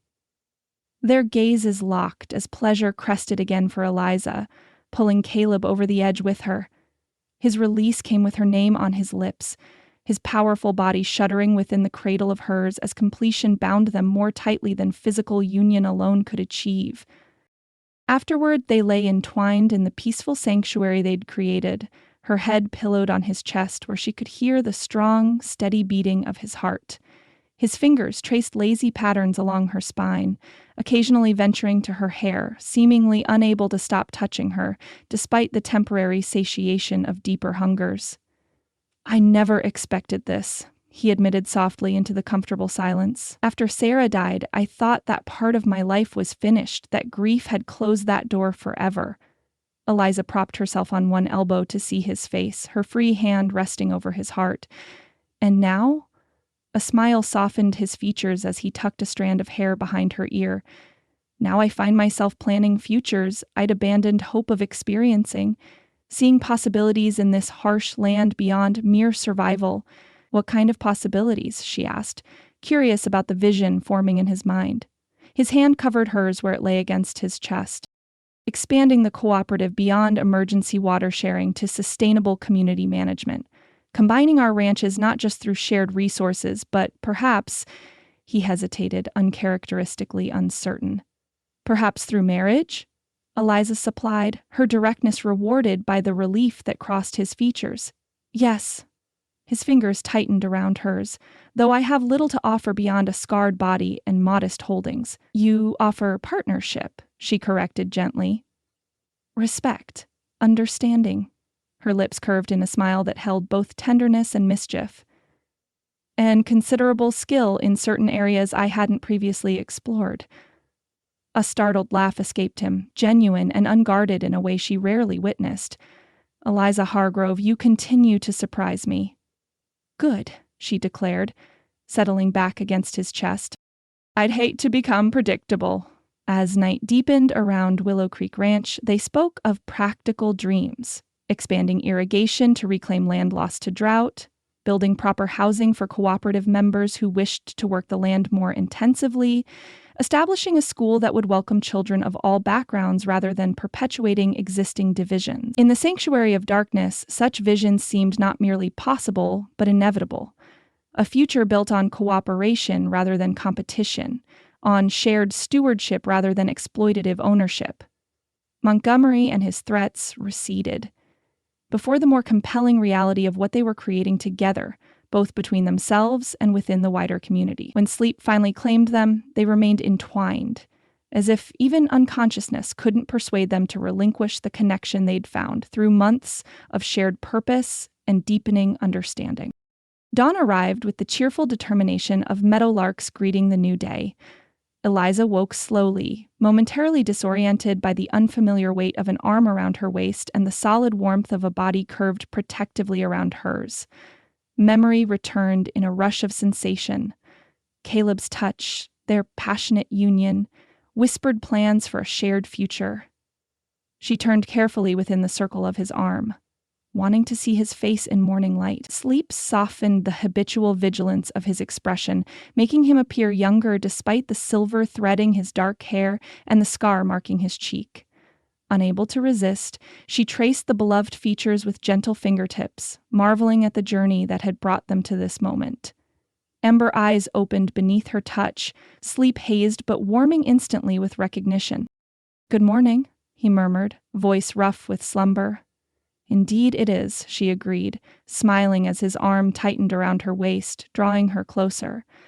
Their lips met in a kiss untainted by the hesitation or restraint that had marked previous encounters, the easy affirmation of lovers who had crossed the final boundaries between them. When his hand began a deliberate journey along the curve of her hip, Eliza responded with matching enthusiasm, her body awakening swiftly to pleasures newly discovered. Their second joining carried all the urgency their first had tempered with careful consideration. Eliza matched him, movement for movement, her natural reticence transformed by the trust between them into freedom neither had anticipated. When completion found them, it was with shared cries and tangled limbs, hearts racing in perfect synchrony. "I could become accustomed to such mornings," Caleb observed afterward, pressing a kiss to her temple as she lay draped across his chest, pleasantly exhausted. "As could I," she agreed, contentment suffusing her despite awareness of the day's responsibilities awaiting them. "Though I suspect Mrs. Sanchez might have opinions about appropriate breakfast company." His low chuckle vibrated against her cheek. "I should return to my ranch before she arrives. Propriety demands at least a pretense of separate residences until we formalize matters." The casual reference to marriage, for that was clearly what formalizing matters implied, sent warmth blooming in Eliza's chest. But practical considerations tempered her happiness as she reluctantly sat up, reaching for her discarded nightgown. "The cooperative members will expect guidance after yesterday's meeting," she said, practicality reasserting itself despite her reluctance to leave their private sanctuary. "And Montgomery won't remain inactive for long." Caleb nodded, the vigilant rancher replacing the tender lover as he rose and began dressing with efficient movements. "I'll ride out to check the irrigation channels first, then visit the Rodriguez farm to coordinate work crews. With so many new members joining, we need to establish clear rotation schedules." The easy division of responsibilities reflected their evolving partnership, each contributing according to their strengths without concern for traditional gender roles or hierarchies. As they dressed and prepared for the day ahead, moving around each other with comfortable familiarity, Eliza marveled at how natural it felt to plan their work as a unit rather than separate individuals. "I'll review the cooperative agreement with Mr. Harrison when he visits this afternoon," she offered, pinning her hair into a simple knot. "He promised to draft formal documents recognizing member rights and responsibilities." "Good. Legal standing will matter if Montgomery challenges us through official channels." Caleb paused, watching her with undisguised appreciation as she finished dressing. "You're beautiful in the morning light." The simple compliment brought color to her cheeks despite their recent intimacy. "You're easily impressed for a Harvard man," she teased, deflecting with humor. "Hardly." He drew her into his arms for a final kiss before they would step back into their public roles. "I'm notoriously difficult to impress, according to former colleagues." "You've simply proven exceptional." With reluctance tempered by practical necessity, they finally emerged from the bedroom to face the day's demands. Caleb prepared coffee while Eliza gathered eggs for breakfast, their domestic efficiency speaking to months of shared work now deepened by emotional and physical intimacy. "I'll check the main irrigation channel before heading out," Caleb said as they finished their simple meal. "The flow seemed reduced yesterday when we rode past." "Probably debris from the recent winds," Eliza suggested. "The Rodriguez brothers mentioned clearing several fallen branches last week." The possibility of more sinister explanations remained unspoken between them, though Montgomery's threats lingered at the edges of their hard-won contentment. By unspoken agreement, they refused to let his shadow fall across the threshold of this new day, this new chapter in their relationship. Outside, morning sunlight bathed Willow Creek in golden warmth, transforming modest buildings and developing gardens into a scene of unexpected beauty. Scout bounded to greet them, his canine enthusiasm for a new day untainted by human concerns about water rights or community politics. "I'll be back by midday," Caleb promised, as they walked toward the barn. "Sooner if there's any sign of trouble." "I can manage trouble," Eliza reminded him with gentle firmness. I was doing so quite effectively before you appointed yourself my protector." His smile held both acknowledgement and affection. "So you were, though I prefer to think of myself as your partner rather than protector these days." "Partner," she repeated, savoring the word's implications. "Yes, that suits us far better." They had nearly reached the barn when Scout suddenly stiffened, his playful demeanor transforming into alert vigilance as he stared toward the northern boundary of the property. A low growl rumbled in his chest, raising the hairs on Eliza's neck. "What is it?" she asked, following the dog's intense gaze. Caleb shaded his eyes against the morning sun, scanning the distance with the practiced attention of a man accustomed to reading landscapes for potential threats. "Dust," he said tersely. "Someone's riding hard from the direction of the spring." They waited in tense silence as the approaching rider gradually took form. 2 hawks on his paint pony, riding with unusual haste that spoke of urgent purpose. The elder's normally dignified bearing had given way to grim intensity as he reined his mount to a halt before them. "The water has stopped," he announced without greeting, his weathered face grave beneath its usual composure. "The spring's outlet has been destroyed." The simple declaration landed with the force of physical blows. Eliza felt her breath catch as implications cascaded through her mind. Their irrigation network rendered useless, cooperative members' crops withering, livestock suffering without adequate water. "Destroyed how?" Caleb demanded, his body tensing beside hers. "Dynamite." 2 hawks spat the word like a curse. "The canyon walls have collapsed, burying the spring's outlet. The sacred pool remains, but its flow to the valley has been blocked." "Montgomery," Eliza breathed, anger replacing shock as understanding dawned. "He couldn't control the water legally, so he simply destroyed access to it." "It's worse," 2 hawks continued grimly. "My hunters report armed men at water sources throughout the valley. Wells on cooperative members' land found mysteriously fouled or collapsed. Streams diverted away from Mexican farms." The coordinated attack represented escalation beyond anything they'd anticipated. Not merely intimidation, but outright warfare against those who had dared challenge Montgomery's authority. "I'll ride to check the spring damage," Caleb said, already turning toward the barn. "Then gather the cooperative members. We need to assess what water sources remain accessible." "Wait." 2 hawks raised a weathered hand. "Montgomery's men watched the trails. 3 riders, armed." The warning gave them pause. Rushing headlong into potential ambush would serve no one's interests, yet neither could they remain inactive while their allies suffered.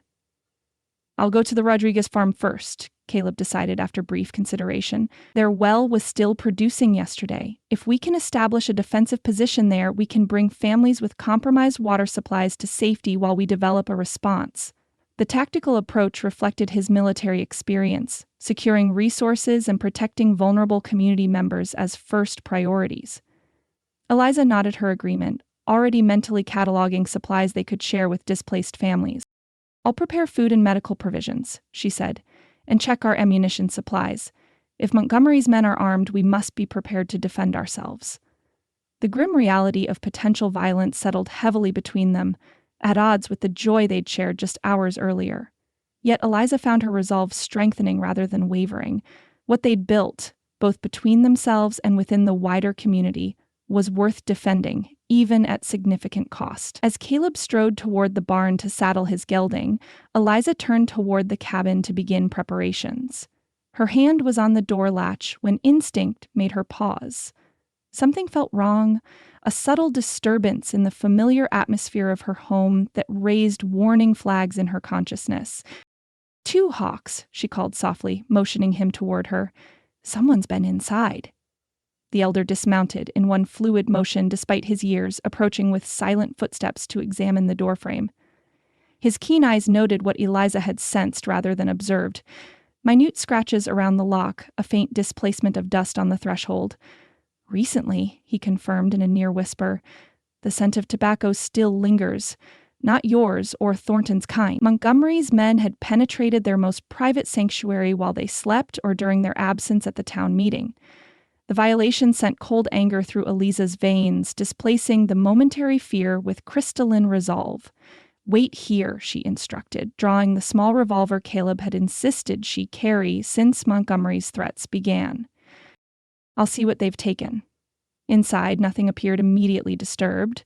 Furniture remained in place, valuables untouched on shelves and surfaces. Yet the atmosphere felt subtly wrong, as if unseen hands had rifled through the careful order of her home while taking care to leave no obvious evidence. Instinct led her to her uncle's desk, where the most important documents were stored. The surface appeared undisturbed, but when she tried the locked center drawer, where she kept her property deed and water rights documentation, she discovered it open, the lock picked with professional skill. A quick inventory confirmed her worst fears. The original deed to Willow Creek, the water rights certificates, her uncle's correspondence with territorial officials about the spring's protected status, all were missing. In their place lay a single sheet of expensive stationery bearing Montgomery's distinctive letterhead. The message was brief and pointed. Come alone to discuss terms. Circle M Ranch, noon today. Further interference will result in consequences beyond water access. Cold fury replaced fear as Eliza stared at the note. Not content with destroying the spring and threatening their allies, Montgomery had violated her home and stolen her legal proof of ownership, documents that would be nearly impossible to replace in the territorial bureaucracy's haphazard record-keeping. She was still standing at the desk, note clutched in white-knuckled fingers, when Caleb appeared in the doorway, alerted by Two Hawks to the break-in. What did they take? He asked, immediately grasping the situation. Everything, she replied, passing him Montgomery's note. The deed, water certificates, uncle's correspondence with the territorial governor about the spring's protected status, all are legal proof of ownership and water rights. Caleb's expression darkened as he read Montgomery's message. You're not going, he stated flatly. It's obviously a trap. Under different circumstances, his tone might have raised Eliza's hackles, too close to command rather than consultation. But she recognized the fear beneath his authoritative manner, the desperate concern for her safety that drove his reaction. I have to go, she said quietly, her decision already crystallizing. Not to surrender, but to buy time while you organize our allies. Eliza, Montgomery is beyond legal constraints now, Caleb argued, his voice tight with controlled fear. He's destroyed the spring, armed his men, stolen legal documents. What makes you think he'll respect your safety if you walk into his headquarters alone? Because he still values appearance, she replied, thinking aloud as strategy formed. He wants to win through intimidation if possible, force only if necessary. A direct attack on a woman from a respected Eastern family would draw attention he'd prefer to avoid. Two Hawks, who had entered silently behind Caleb, nodded his agreement. She sees clearly. The water stealer values control above all. He will try to break her will before her body. That's not reassuring, Caleb said tightly.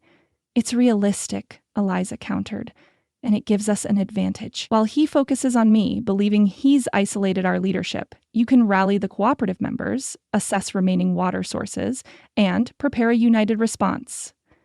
The practical strategy was sound, yet Caleb's expression remained thunderous, torn between tactical agreement and visceral opposition to placing her in danger. The internal conflict visible in his features touched Eliza deeply, evidence of how completely his emotional armor had fallen where she was concerned. I won't take unnecessary risks, she promised, crossing to stand before him. This isn't reckless bravado, Caleb. It's calculated strategy. Montgomery expects submission or retreat. He won't anticipate direct confrontation from me. That's what worries me, he admitted, hands settling on her shoulders as if to physically anchor her to safety. He's a dangerous man when surprised, especially now that he's abandoned legal pretenses. All the more reason to face him on terms we choose rather than his. Eliza covered his hands with her own, drawing strength from the connection. I didn't come west to hide behind others' protection. I won't start now. The reminder of her fundamental independence, the quality that had first earned his respect, gradually softened Caleb's opposition. He didn't like her plan, but he recognized both its tactical wisdom and the futility of trying to dissuade her once her mind was set. At least let me accompany you to the boundary of his property, he finally conceded. And I want you wearing this. He removed a small derringer from his vest pocket, pressing it into her hand. It's easily concealed but effective at close range. Sarah carried it whenever she traveled. The mention of his first wife in this context, offering her treasured protection to Eliza, carried profound significance. She accepted the tiny weapon with appropriate solemnity, recognizing it as evidence of both trust and deep concern. "I'll return before sunset," she promised, "with or without our documents." "You'll return," Caleb said with quiet intensity. "That's non-negotiable. The documents are replaceable, you are not." The simple declaration, stripped of romantic flourish yet profound in its sincerity, steadied Eliza's resolve. She wasn't riding into danger on romantic impulse or misplaced heroism, but with clear purpose and the knowledge that someone awaited her return with unwavering commitment. "I'll gather the cooperative members at the Rodriguez farm," Caleb continued, shifting reluctantly to practical planning. "Two hawks can send runners to warn outlying homesteads about Montgomery's men. By evening, we'll have assessment of remaining water sources and defensive positions established for vulnerable families." Two Hawks nodded his agreement. "My hunters will watch the trails. If Montgomery moves against other homesteads while she diverts his attention, we will know." The coordinated response represented everything their cooperative stood for: diverse skills and knowledge united in common purpose, despite differences in background and approach. Whatever Montgomery intended by his escalation, he had succeeded only in strengthening the bonds between erstwhile strangers who now stood as community. As Eliza changed into her most formal riding habit, the one concession to Eastern propriety she'd maintained for church attendance, she felt calm resolve replace anxiety. Montgomery expected to face a frightened woman, isolated from her supporters and desperate to recover stolen documents. Instead, he would confront a partner in a united alliance, buying time for strategic response rather than begging for mercy. When she emerged from the bedroom, Caleb waited by the door, his expression composed, though tension remained evident in the set of his shoulders and jaw. The contrast between their current circumstance and their passionate intimacy of just hours earlier struck Eliza with poignant force. "This isn't how I envisioned the morning after," he said softly, reading her thoughts with uncanny accuracy. "Nor I," she acknowledged, reaching up to trace the beloved contours of his face. "But whatever happens today, last night remains ours. Montgomery can't touch that." His hand covered hers where it rested against his cheek. "Come back to me, Eliza," he said simply, the request unadorned by elaborate pleas, yet powerfully effective in its directness. "I will," she promised, sealing the vow with a kiss that carried all the emotion words couldn't adequately express. As they mounted their horses and rode toward the boundary where they would separate, Caleb toward their allies, Eliza toward Montgomery's stronghold. Determination crystallized within her. Last night had shown her what was possible between two people who chose connection despite past wounds and present dangers. This morning had demonstrated how quickly such happiness could be threatened by those who valued control above community. The contrast strengthened rather than weakened her resolve. Montgomery might believe himself master of the valley through force and intimidation, but he had fundamentally misunderstood what he opposed. Not merely a woman's stubborn adherence to her uncle's legacy, but a community discovering its collective strength, and at its heart, a partnership forged through shared purpose and deepening love. With that knowledge sustaining her, Eliza Hargrove rode toward confrontation with the man who threatened everything she valued, determination settling around her shoulders like invisible armor. Whatever Montgomery planned, he would discover that some forces, like water finding its path through stone, could be temporarily diverted but never permanently stopped. The Circle M Ranch rose from the desert, like a declaration of human dominance over nature. Unlike the modest structures of Willow Creek that nestled into the landscape as if seeking harmony, Montgomery's headquarters commanded attention. A sprawling two-story house of imported brick, flanked by bunkhouses and outbuildings that housed his small army of employees. Even the corral stood larger than necessary, designed to impress rather than merely contain. Eliza approached with deliberate calm, her back straight as a fence post, despite the tension coiling within her. The derringer Caleb had given her rested in a hidden pocket of her riding habit, its weight both reassurance and reminder of the danger she was willingly confronting. 3 ranch hands paused in their work as she rode through the main gate, exchanging glances that suggested her arrival was expected. No one moved to assist her as she dismounted before the main house, a deliberate discourtesy that spoke volumes about Montgomery's instructions. The front door opened before she reached it, revealing Montgomery himself rather than the servant she'd anticipated. He stood framed in the doorway, impeccably dressed as always, in a tailored suit that would have looked appropriate in a Boston boardroom rather than a frontier ranch. "Miss Hargrove," he greeted with practiced cordiality that failed to reach his cold blue eyes. "How prompt you are. I appreciate punctuality in business matters." "This is hardly business, Mr. Montgomery," she replied evenly. "Theft and sabotage fall more properly under criminal concerns." His smile tightened almost imperceptibly. "Strong accusations from someone standing alone on my property. Please, come in. The desert sun is unforgiving at midday." Eliza followed him into a foyer that confirmed her impression of the house as a monument to ego rather than a functional home. Expensive furnishings imported from the East stood awkwardly in the high-ceilinged space, as incongruous as Montgomery himself in this frontier setting. "My office is this way," he indicated, leading her toward a door at the rear of the main hall. "I've taken the liberty of preparing refreshments. The ride from Willow Creek must have been taxing." "I didn't come for refreshments," Eliza stated, though she followed his direction.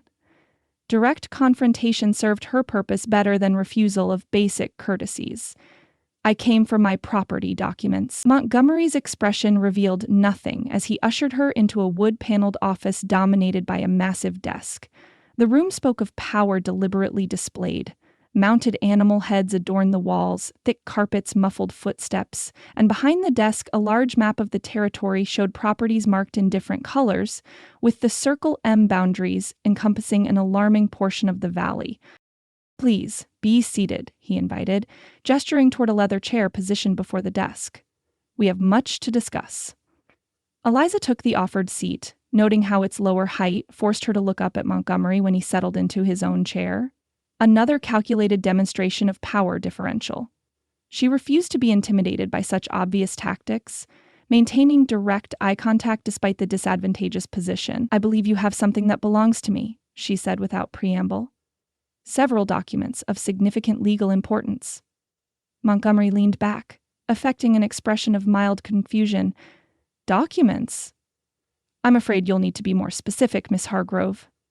The feigned ignorance confirmed he intended to draw out this encounter, establishing his dominance through petty psychological games, before revealing his true purpose. Eliza decided to deny him that satisfaction.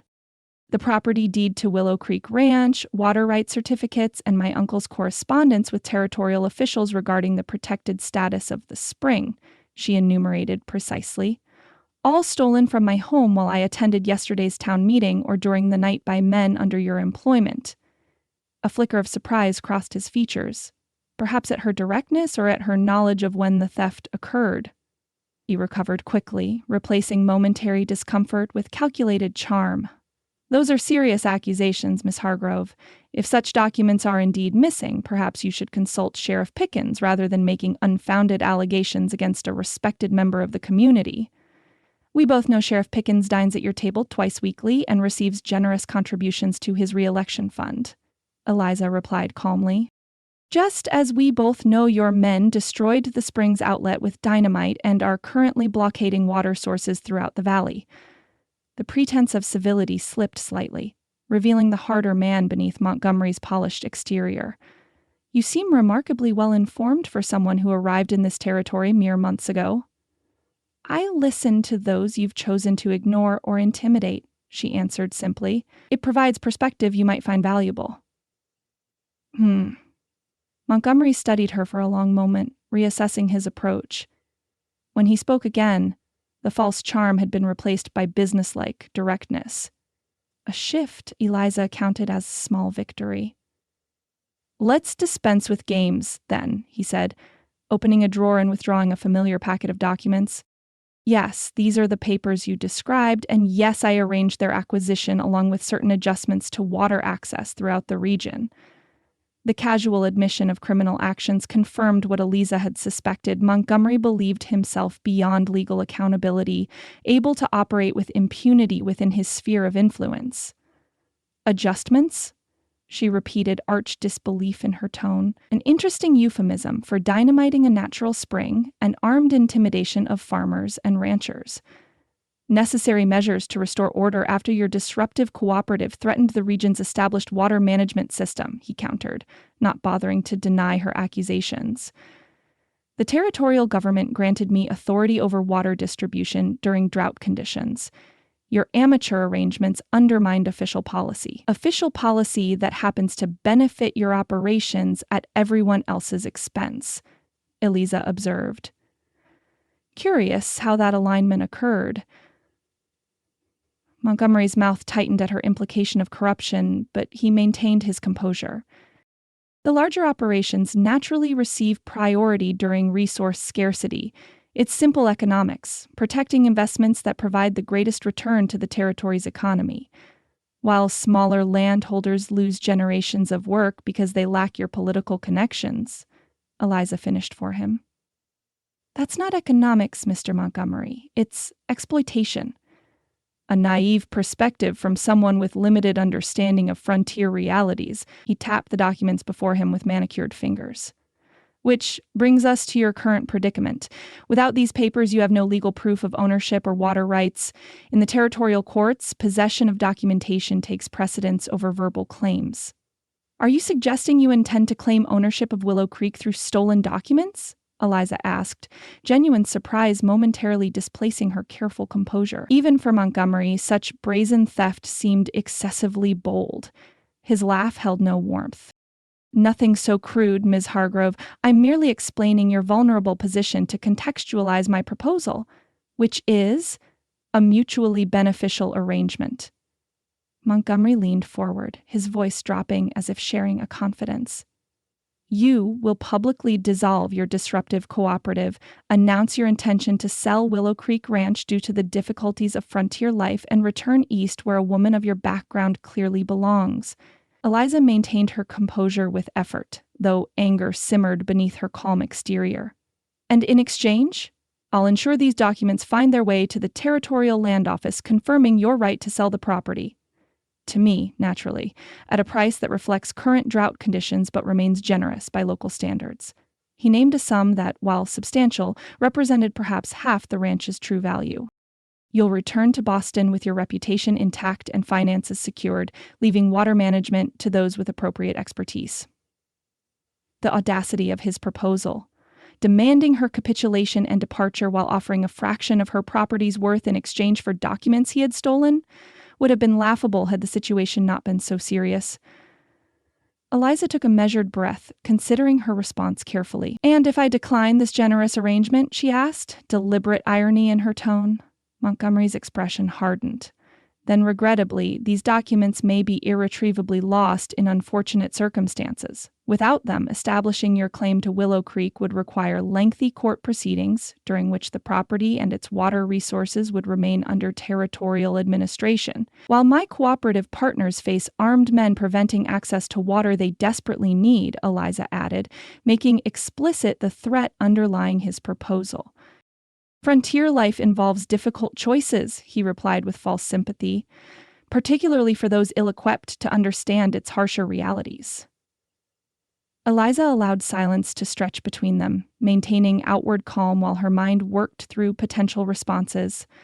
Montgomery clearly anticipated either indignant refusal or reluctant capitulation, the typical reactions he'd encountered when bullying opponents into submission. Either would serve his purpose, either by justifying escalation or securing victory.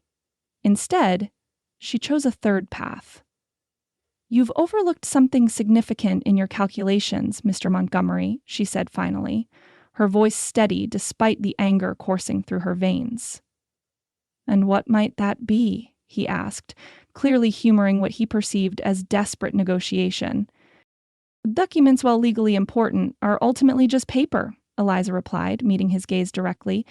The cooperative we've established exists in relationships and shared purpose, not merely written agreements. Even if you destroy every deed and certificate in the territory, you cannot erase what we've built." Montgomery's expression darkened. "Poetic sentiment doesn't water crops or satisfy territorial courts, Miss Hargrove." "No, but it sustains communities through challenges that would break isolated individuals," she countered. "What you've done today, attacking water sources, stealing documents, threatening vulnerable families, has only strengthened the bonds between people you thought to divide and conquer." Inspiring rhetoric, he dismissed, though uncertainty flickered briefly in his eyes. "But ultimately irrelevant to practical realities. Without water, your allies' crops will fail within days. Without legal standing, your claims will be dismissed by authorities. These are facts, not sentiments." Eliza leaned forward slightly, abandoning the defensive posture his furniture arrangement had imposed. "Here's another fact you might consider. At this moment, while you believe you've isolated me from my supporters, Caleb Thornton is organizing every cooperative member to secure alternative water sources and establish defensive positions against further sabotage." The mention of Caleb's name triggered a visible reaction, a tightening of Montgomery's jaw that suggested personal animosity beyond mere business rivalry. "Thornton?" He practically spat the name, still hiding behind his war injury rather than facing his professional failures. "Actually, he's quite effectively applying his legal expertise to document every criminal action you've taken in the past 24 hours, Eliza corrected mildly, including sworn statements from witnesses to the dynamiting, armed intimidation, and theft of legal documents. "Sheriff Pickens will never pursue such complaints," Montgomery scoffed, though uncertainty had crept into his tone. "Perhaps not," Eliza acknowledged. "But the territorial governor might take interest when those same complaints appear in newspapers from Santa Fe to San Francisco, alongside documentation of irregularities in water board appointments and curious patterns in property transfers during drought years." His composure slipped further, genuine anger replacing calculated intimidation. "You wouldn't dare." "Mr. Montgomery," Eliza replied with calm certainty, "you've threatened my home, endangered my neighbors, and attacked resources crucial to an entire community's survival. What exactly do you imagine I wouldn't dare in response?" The direct challenge hung between them, altering the dynamics of their confrontation. Montgomery had expected to face an isolated woman, intimidated by his power and desperate to recover her stolen property. Instead, he confronted a representative of collective resistance. Uncowed by his threats and prepared for escalation he hadn't anticipated. "You're making a grave mistake," he said finally, his voice dropping to a dangerous register. "I control this valley, Miss Hargrove, not your amateur cooperative, not your crippled lawyer, and certainly not a Boston socialite playing at Frontier Independence." "That's where you're fundamentally mistaken," Eliza replied, rising from her chair to eliminate the height disadvantage he'd arranged. "No one controls this valley, not even you with all your wealth and political connections.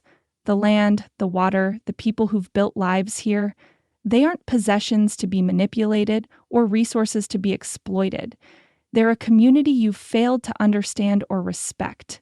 She extended her hand across the imposing desk, palm up in clear demand. "My documents, please. Unless you prefer to explain their presence in your possession to a territorial investigator." For a tense moment, Eliza thought he might refuse outright, forcing a confrontation neither could easily win. But calculation replaced rage in Montgomery's cold eyes as he reassessed the altered balance of power between them. "You've surprised me, Miss Hargrove," he admitted, reluctantly gathering the documents. "Few have shown such determination when facing direct opposition from Circle M interests. Perhaps you've grown too accustomed to intimidating isolated individuals," she suggested, accepting the papers and quickly verifying their authenticity. "Collective strength presents different challenges." Montgomery rose, his height allowing him to look down at her despite her standing position. A final attempt at physical intimidation. "This changes nothing fundamental. Without water, your cooperative members remain vulnerable. I control sufficient resources to outlast any temporary alliances you've cobbled together." "Then I suggest you prepare for a lengthy siege," Eliza replied evenly, "because we have no intention of surrendering, regardless of your tactics." She turned toward the door, documents secured in her reticule, maintaining deliberate composure despite the desire to flee his oppressive presence. Montgomery's voice stopped her at the threshold. "One last consideration, Miss Hargrove." His tone had shifted to something more personally threatening. "Your relationship with Thornton places you in a precarious social position. Should certain observations about overnight visits and inappropriate familiarity reach the territorial governor's wife, a woman of impeccable moral standards, your credibility might suffer irreparable damage.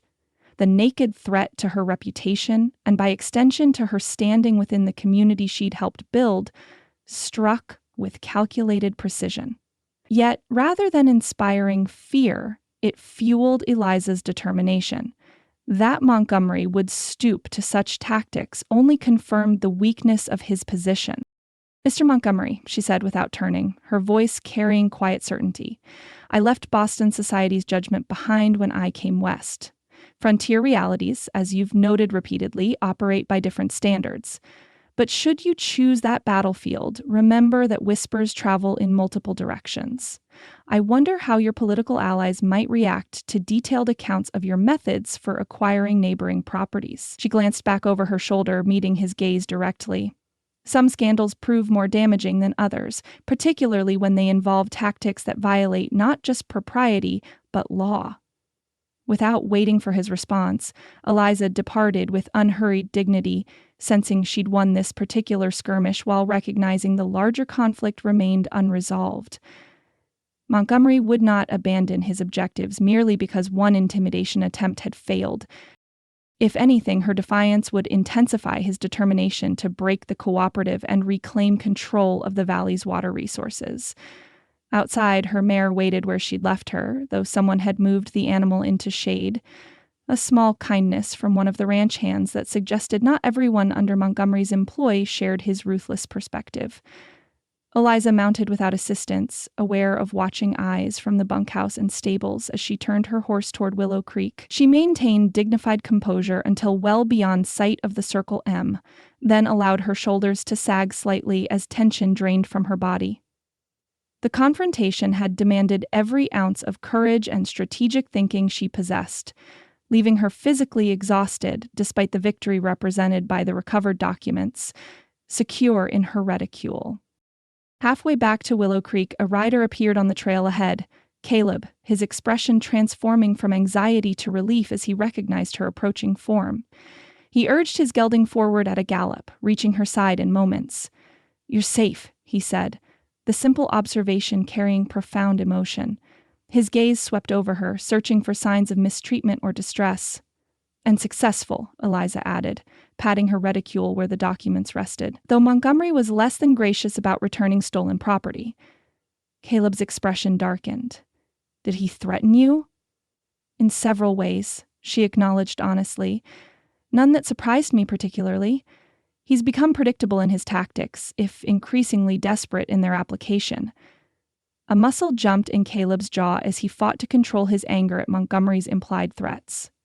"I should have been with you." "No," Eliza contradicted gently. "Your absence served our purpose.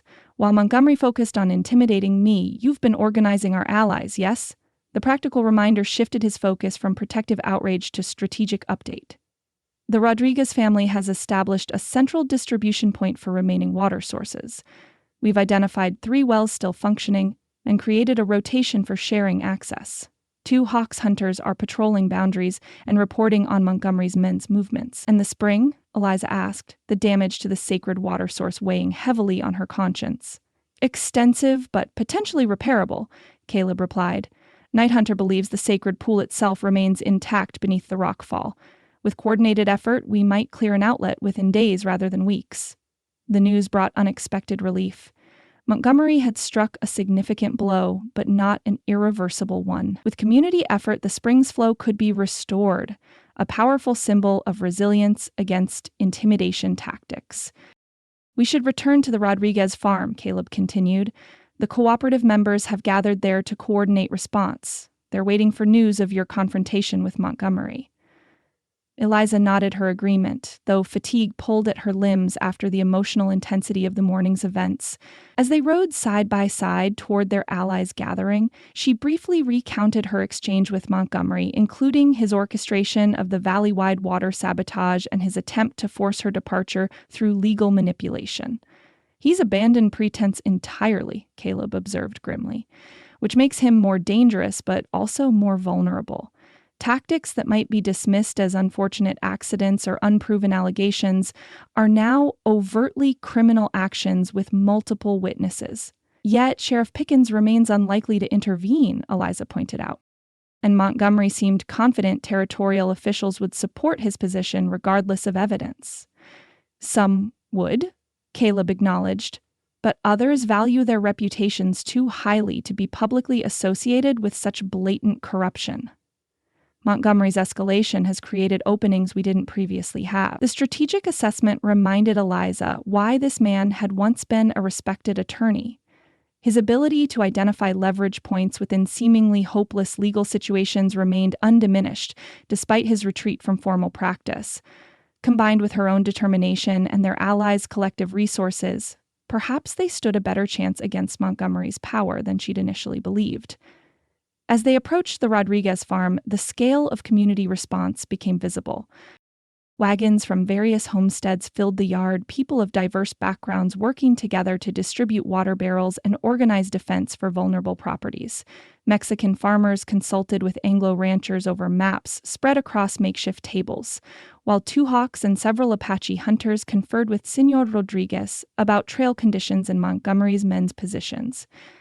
"They came," Eliza said softly, wonder creeping into her voice at the sight of cooperation, transcending cultural and economic differences that had seemed insurmountable mere months ago.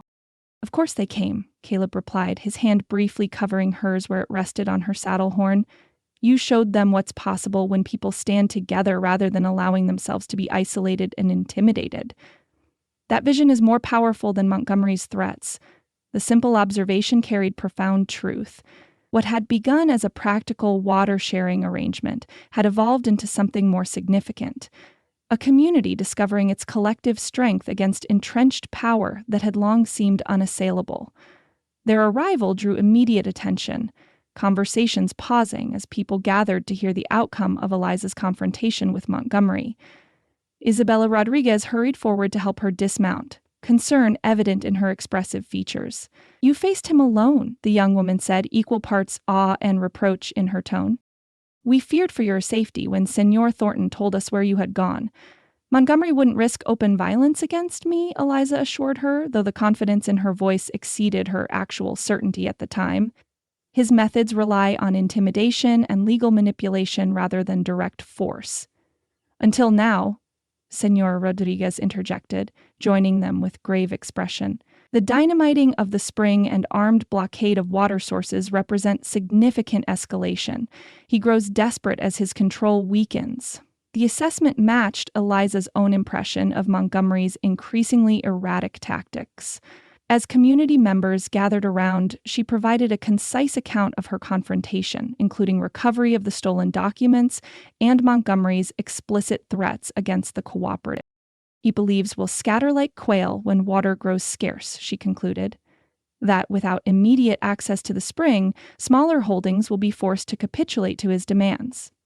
"He mistakes irrigation for spring rain," Two Hawks observed cryptically from the edge of the gathering. "One flows from a single source that can be dammed. The other falls everywhere at once, beyond any man's control." The metaphor captured their situation perfectly. Montgomery had indeed blocked their primary water source, but in doing so had precipitated a response he couldn't contain, cooperative members sharing remaining wells, combining stored resources, and establishing mutual defense against further intimidation. "What do we do now?" asked Bill Stanton, the wiry rancher who had joined their cooperative after the town meeting. "My cattle can't last more than 3 days without regular water access." "We implement the emergency sharing plan we developed last week," Caleb answered, stepping forward with natural authority. "The Rodriguez well still produces 200 gallons daily.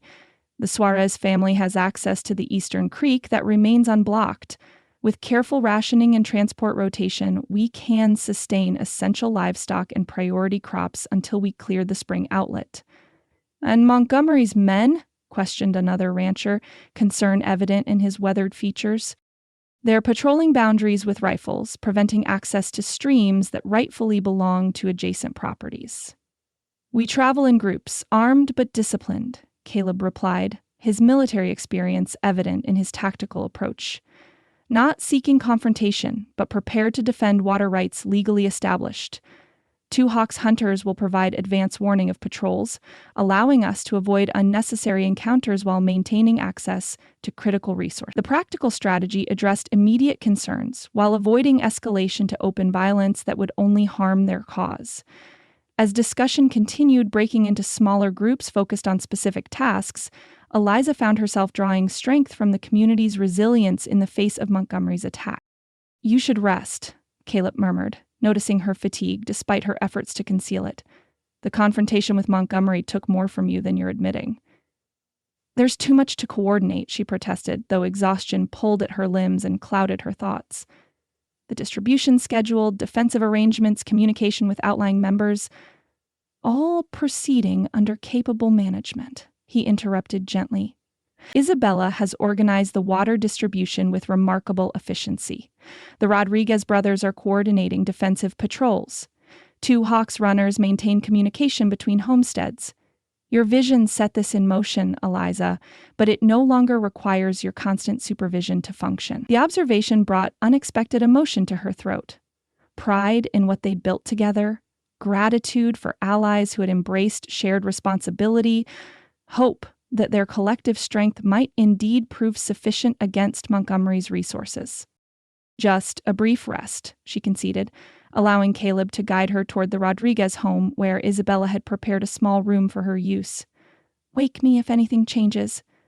"I promise," he agreed, though something in his tone suggested he would protect her rest unless absolutely necessary. As the door closed behind her, Eliza sank onto the narrow bed, removed her boots with fumbling fingers, and surrendered to exhaustion that was both physical and emotional. Her last conscious thought before sleep claimed her was that Montgomery had fundamentally miscalculated in his attacks against their cooperative.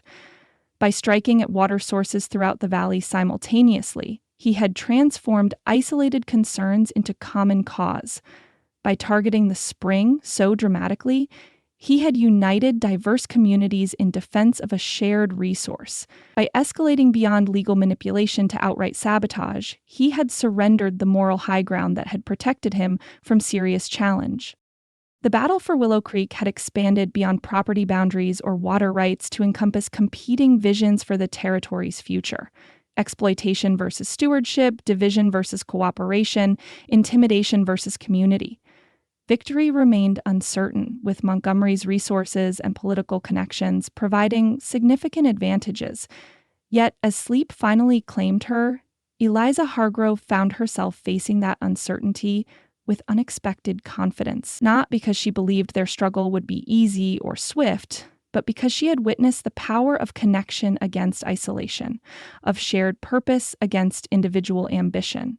Like water finding its path through stone, they would persist, patient, determined, and ultimately unstoppable in their flow toward a future where resources sustained community rather than building empires for the privileged few. Chapter 6. The Dustborn Covenant. Dawn painted the eastern sky in watercolor strokes of pink and gold as Eliza saddled her mare. The Rodriguez farm had awakened hours earlier, families preparing for another day of water distribution and defense against Montgomery's men. 2 days had passed since the dynamiting of the spring, days filled with coordinated resistance that had surprised even the most optimistic members of their cooperative. "You're certain about this?" Caleb asked, his expression grave as he checked her saddle cinch with careful hands. They'd had this conversation 3 times since she'd announced her intention the previous evening, each repetition ending with the same impasse of concern against determination. "We can't continue indefinitely with emergency measures," Eliza replied, meeting his gaze directly. "The eastern creek is already showing signs of insufficient flow for the livestock being watered there. The Suarez well dropped 2 feet yesterday. We need resolution, not prolonged siege." Caleb's jaw tightened, but he couldn't refute the practical assessment. Montgomery's strategy of blocking all water sources while waiting for the cooperative to fracture under pressure wasn't entirely failing. Despite their determined sharing of remaining resources, simple mathematics worked against them. Too many people and animals depending on too little water in the relentless summer heat. "At least let me accompany you," he countered, his hand lingering on her arm. Montgomery won't respect a woman arriving alone at his headquarters. "Which is precisely why I must go alone," Eliza explained patiently. "His contempt will lead him to underestimate me, providing the opening we need." Her fingers covered his where they rested on her sleeve. "Trust me, Caleb. I know what I'm doing." The request, so simple yet profound in its implications, finally penetrated his protective instincts. Trust had never come easily to Caleb Thornton. Not since Gettysburg had stolen both his family and his faith in a rationally ordered world. Yet this woman had earned it through actions rather than promises, through partnership rather than demands. "I do trust you," he said finally, his voice rough-edged with emotion he rarely displayed. "It's Montgomery I don't trust within 50 miles of anyone I care about." The tacit admission of his feelings warmed Eliza despite the gravity of their situation. "Then trust our plan instead," she replied, squeezing his hand before moving to mount her horse. "If Montgomery believes I've come alone in desperation, he'll reveal more than he intends. When you arrive with the sheriff and our allies, the timing will be critical." 2 hours, Caleb confirmed, handing her the reins. "Not a minute more, regardless of how the conversation is proceeding. 2 Hawks runners will maintain position along the route to signal if you're detained or moved elsewhere." The thoroughness of their preparations should have been reassuring, yet Eliza recognized the dangerous gamble they were taking. Montgomery had abandoned legal pretense for direct action against their water sources. There was no guarantee he would respect even basic civilized constraints when confronted on his own territory. 2 hours, she agreed, settling into the saddle. "Just enough time for Montgomery to believe he's winning before you arrive with our surprise." Caleb's hand rested briefly on her knee, his expression communicating everything words couldn't adequately convey: concern, admiration, and something deeper that had grown between them through months of shared purpose and recent days of physical intimacy. "Be careful," he said simply. "Always," she replied with a smile that held more confidence than she truly felt. With a final nod to the small gathering that had assembled to see her off, Isabella Rodriguez, 2 Hawks, and several other core members of their alliance, Eliza turned her mare toward Montgomery's ranch. The morning air carried the crisp clarity that preceded desert heat, scented with sage and the subtle perfume of wildflowers that had emerged after their brief summer rain. Under different circumstances, Eliza might have savored the journey, appreciating how dramatically her relationship with this landscape had evolved since her arrival from Boston. Now, her attention remained fixed on the confrontation ahead, mentally rehearsing arguments and anticipating Montgomery's likely tactics. Circle M Ranch appeared on the horizon sooner than she'd expected, its imposing structures rising from the desert floor like monuments to one man's ambition. Unlike her previous visit, the compound buzzed with unusual activity. Ranch hands moving with purpose, horses saddled and waiting at hitching posts, wagons being loaded with supplies that suggested preparation for extended operation away from headquarters. Eliza noted these details with growing certainty that their intelligence had been correct.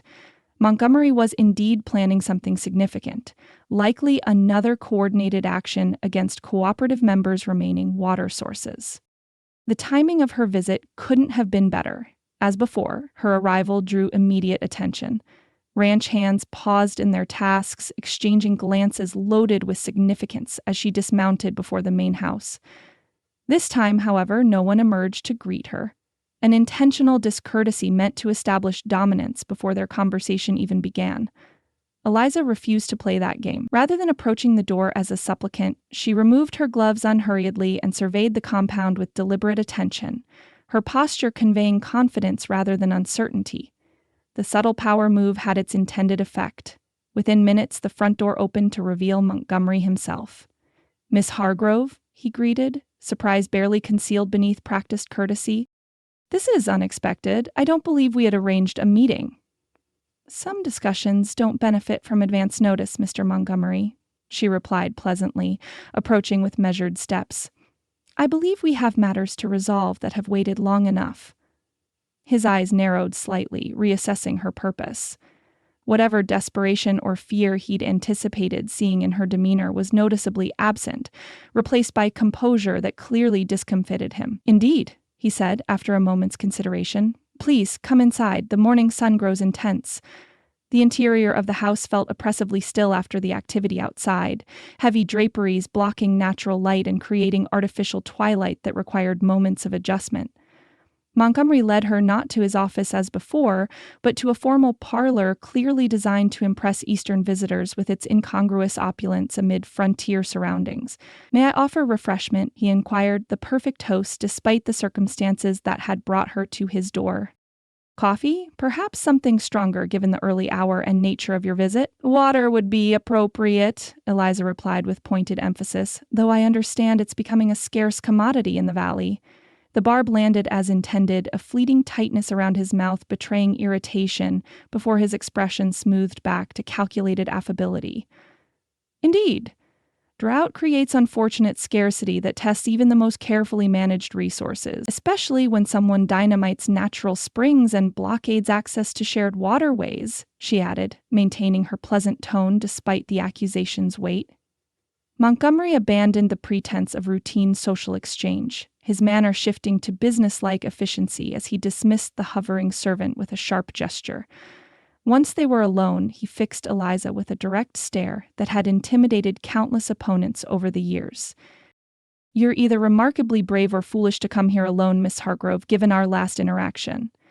Or perhaps I simply recognize that we've reached an impasse that benefits neither of us, she countered, meeting his gaze steadily. Your actions have created widespread hardship without achieving your objective of controlling the spring.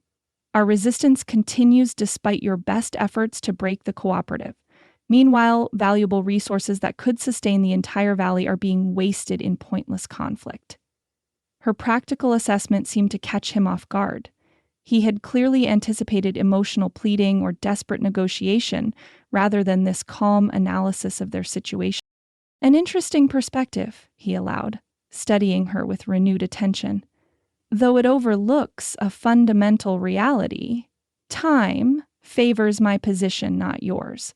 Your cooperative members' reserves dwindle daily, while my operation maintains adequate supply from controlled sources. For now, Eliza acknowledged, but your reputation suffers with each report of armed men preventing families from accessing water. The Territorial Governor's Office has received no fewer than 20 formal complaints in the past 3 days. How long before official investigators arrive from Santa Fe? The reference to external authorities struck a nerve.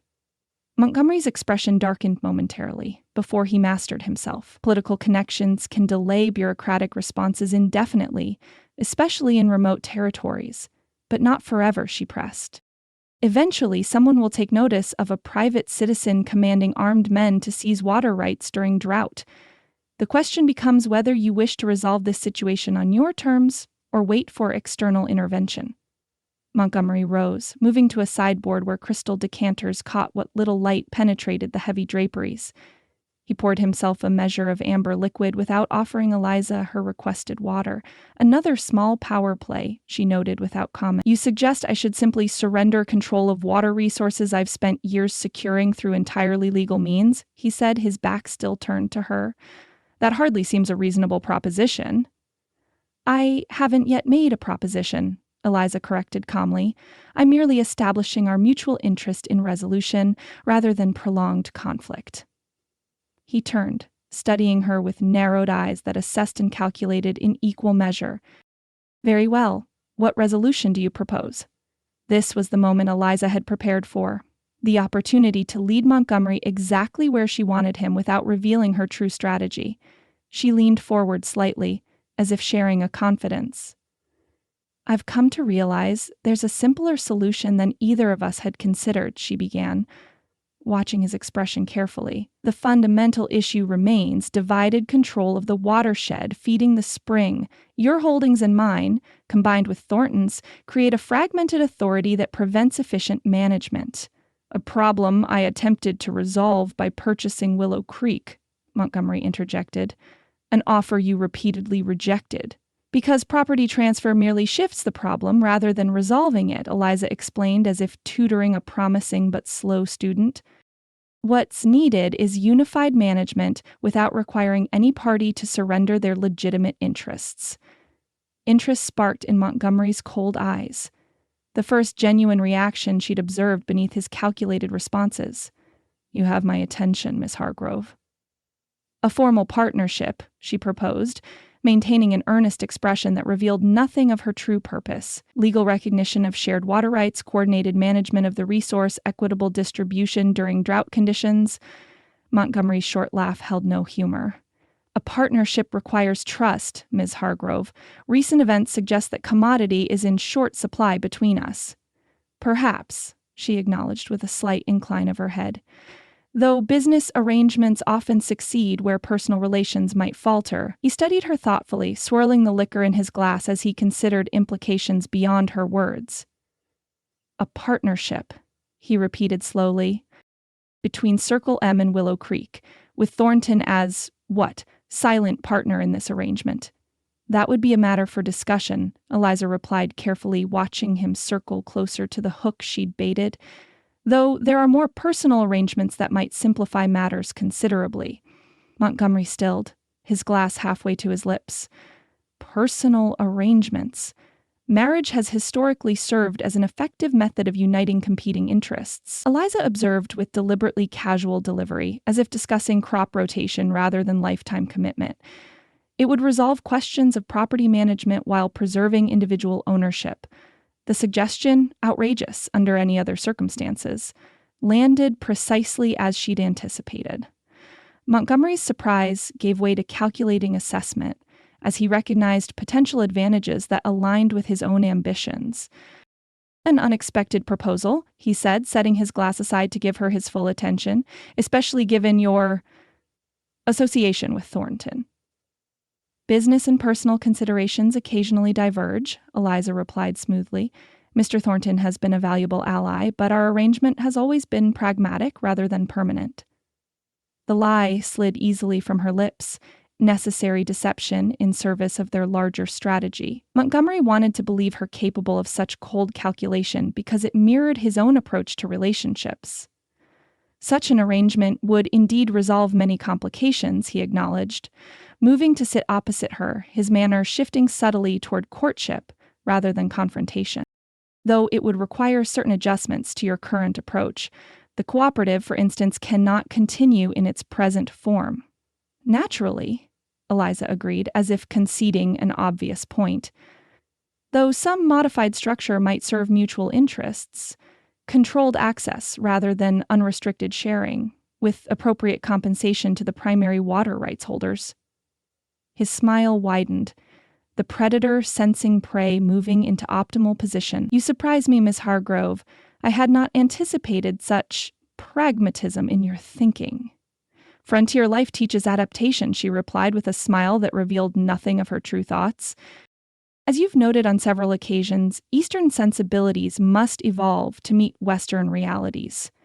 Montgomery leaned forward, closing the physical distance between them in a gesture meant to establish intimacy. Such an arrangement would bring significant advantages. Your social background combined with my business acumen could make us the preeminent power in the territory. Within 5 years, political appointment to the governor's office would be entirely feasible. The naked ambition behind his words confirmed everything Eliza had suspected about his ultimate objectives.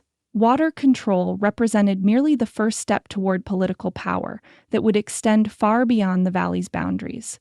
An ambitious vision, she acknowledged, though certain practical matters would require immediate attention. The spring's current condition, for instance. A regrettable necessity that could be quickly remedied once our agreement is formalized. Montgomery assured her. My men could clear the blockage within days, restoring flow under proper management. And the Apache claim to ceremonial access? She pressed, watching his expression carefully. A dismissive wave answered her question before words followed. Native superstitions need not concern us beyond minimal accommodation to avoid unnecessary conflict. Token access during specified periods would satisfy territorial authorities without impacting operational control. Each statement revealed more of Montgomery's true character. His contempt for indigenous rights, his purely transactional view of spiritual concerns, his confidence in manipulating authorities through superficial compliance with regulations. Eliza carefully cataloged these admissions for later use, maintaining her facade of serious consideration. There is the matter of documentation, she said, shifting to practical details that would further advance their strategy. My uncle's papers regarding the spring's protected status, the original survey maps showing watershed boundaries, the territorial water board's prior rulings on access rights during drought, all easily managed, Montgomery assured her, clearly warming to what he perceived as promising negotiation. My associates in Santa Fe can ensure appropriate adjustments to official records once our arrangement is formalized. Adjustments? Eliza echoed, encouraging further inadvertent confession. His smile held chilling confidence. Administrative clarifications to eliminate potential complications, a routine procedure for those with proper connections. How convenient, she observed, allowing a hint of admiration to color her tone. Though I've taken certain precautions regarding documentation that might require discussion. Wariness flickered briefly in his expression. What kind of precautions? Copies of all significant papers have been dispatched to multiple locations, Eliza explained, watching his reaction carefully. The territorial judge in Santa Fe, my attorney in Boston, even the editor of the Arizona Sentinel. Insurance against unfortunate accidents, you understand. The revelation landed precisely as intended, a subtle reminder that she wasn't as easily manipulated as he might have hoped. Montgomery's expression tightened momentarily before smoothing back to calculated charm. Prudent, he acknowledged, reassessing her with newfound respect that bordered on wariness, though such measures would become unnecessary once our interests are formally aligned. Of course, she agreed pleasantly, though retrieval might prove difficult given the distances involved.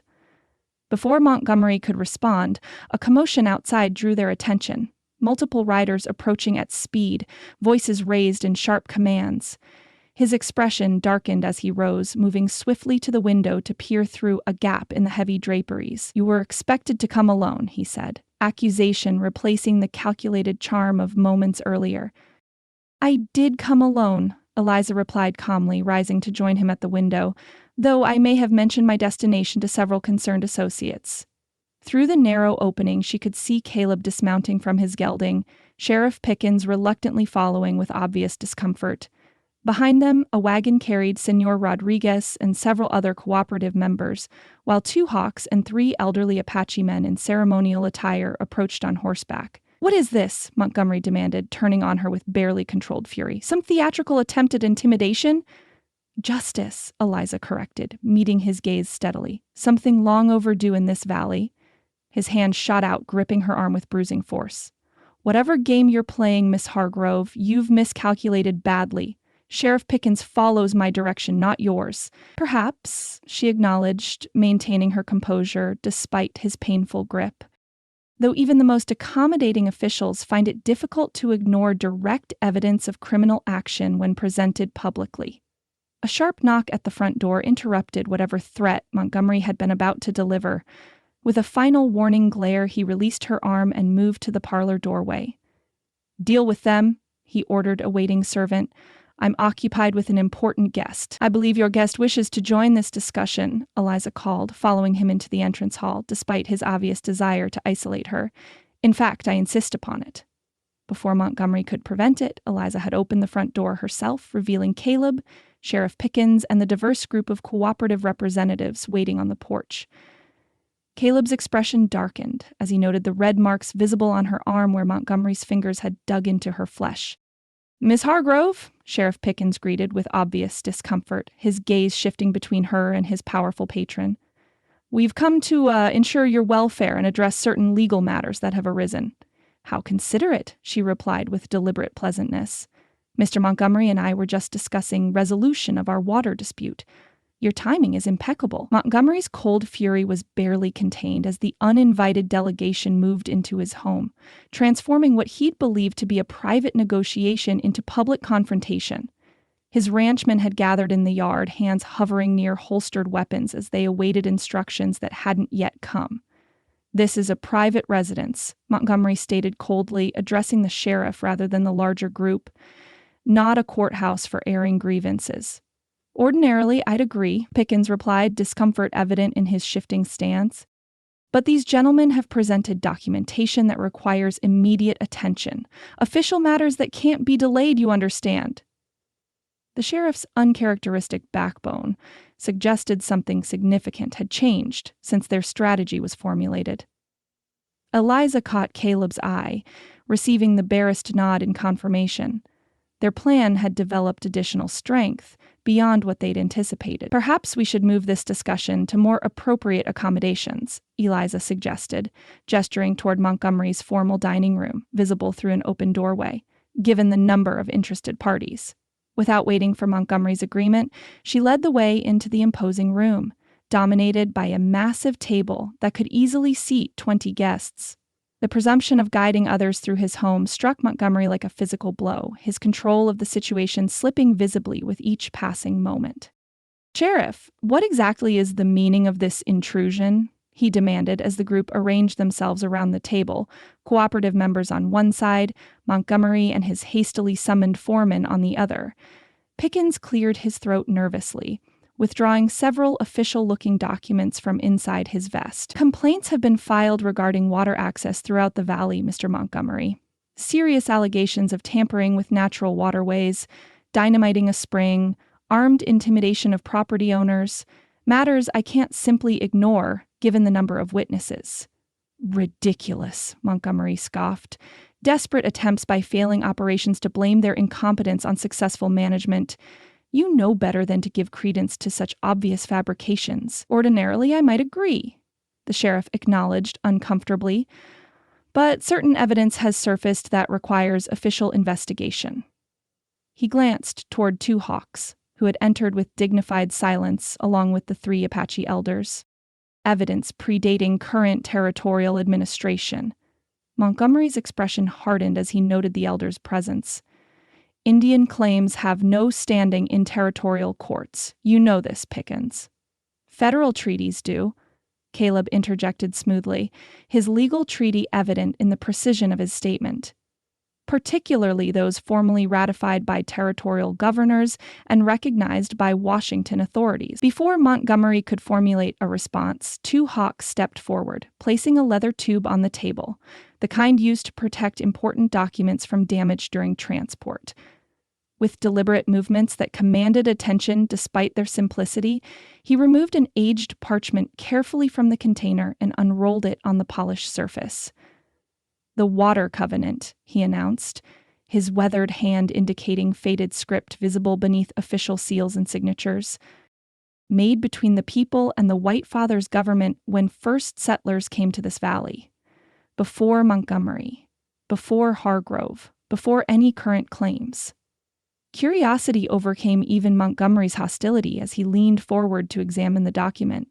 Written in formal legal language of the previous generation, it detailed explicit agreement between territorial authorities and Apache leaders regarding the sacred spring that fed the valley's watershed. "This spring and its waters shall remain forever unobstructed and accessible to the Apache people for ceremonial purposes," Caleb read aloud, his finger tracing the relevant passage. "No permanent development, damming, or diversion shall be constructed without mutual consent of both territorial authorities and tribal representatives designated by the sacred water sign." As he spoke, Two Hawks lifted a silver medallion from within his tunic, identical to the locket Eliza wore around her neck. "The water sign," he confirmed solemnly, "passed from keeper to keeper through generations. From our elders to Ezekiel Hargrove when he honored our ways. From Hargrove to his blood relation," he nodded toward Eliza, "the new keeper."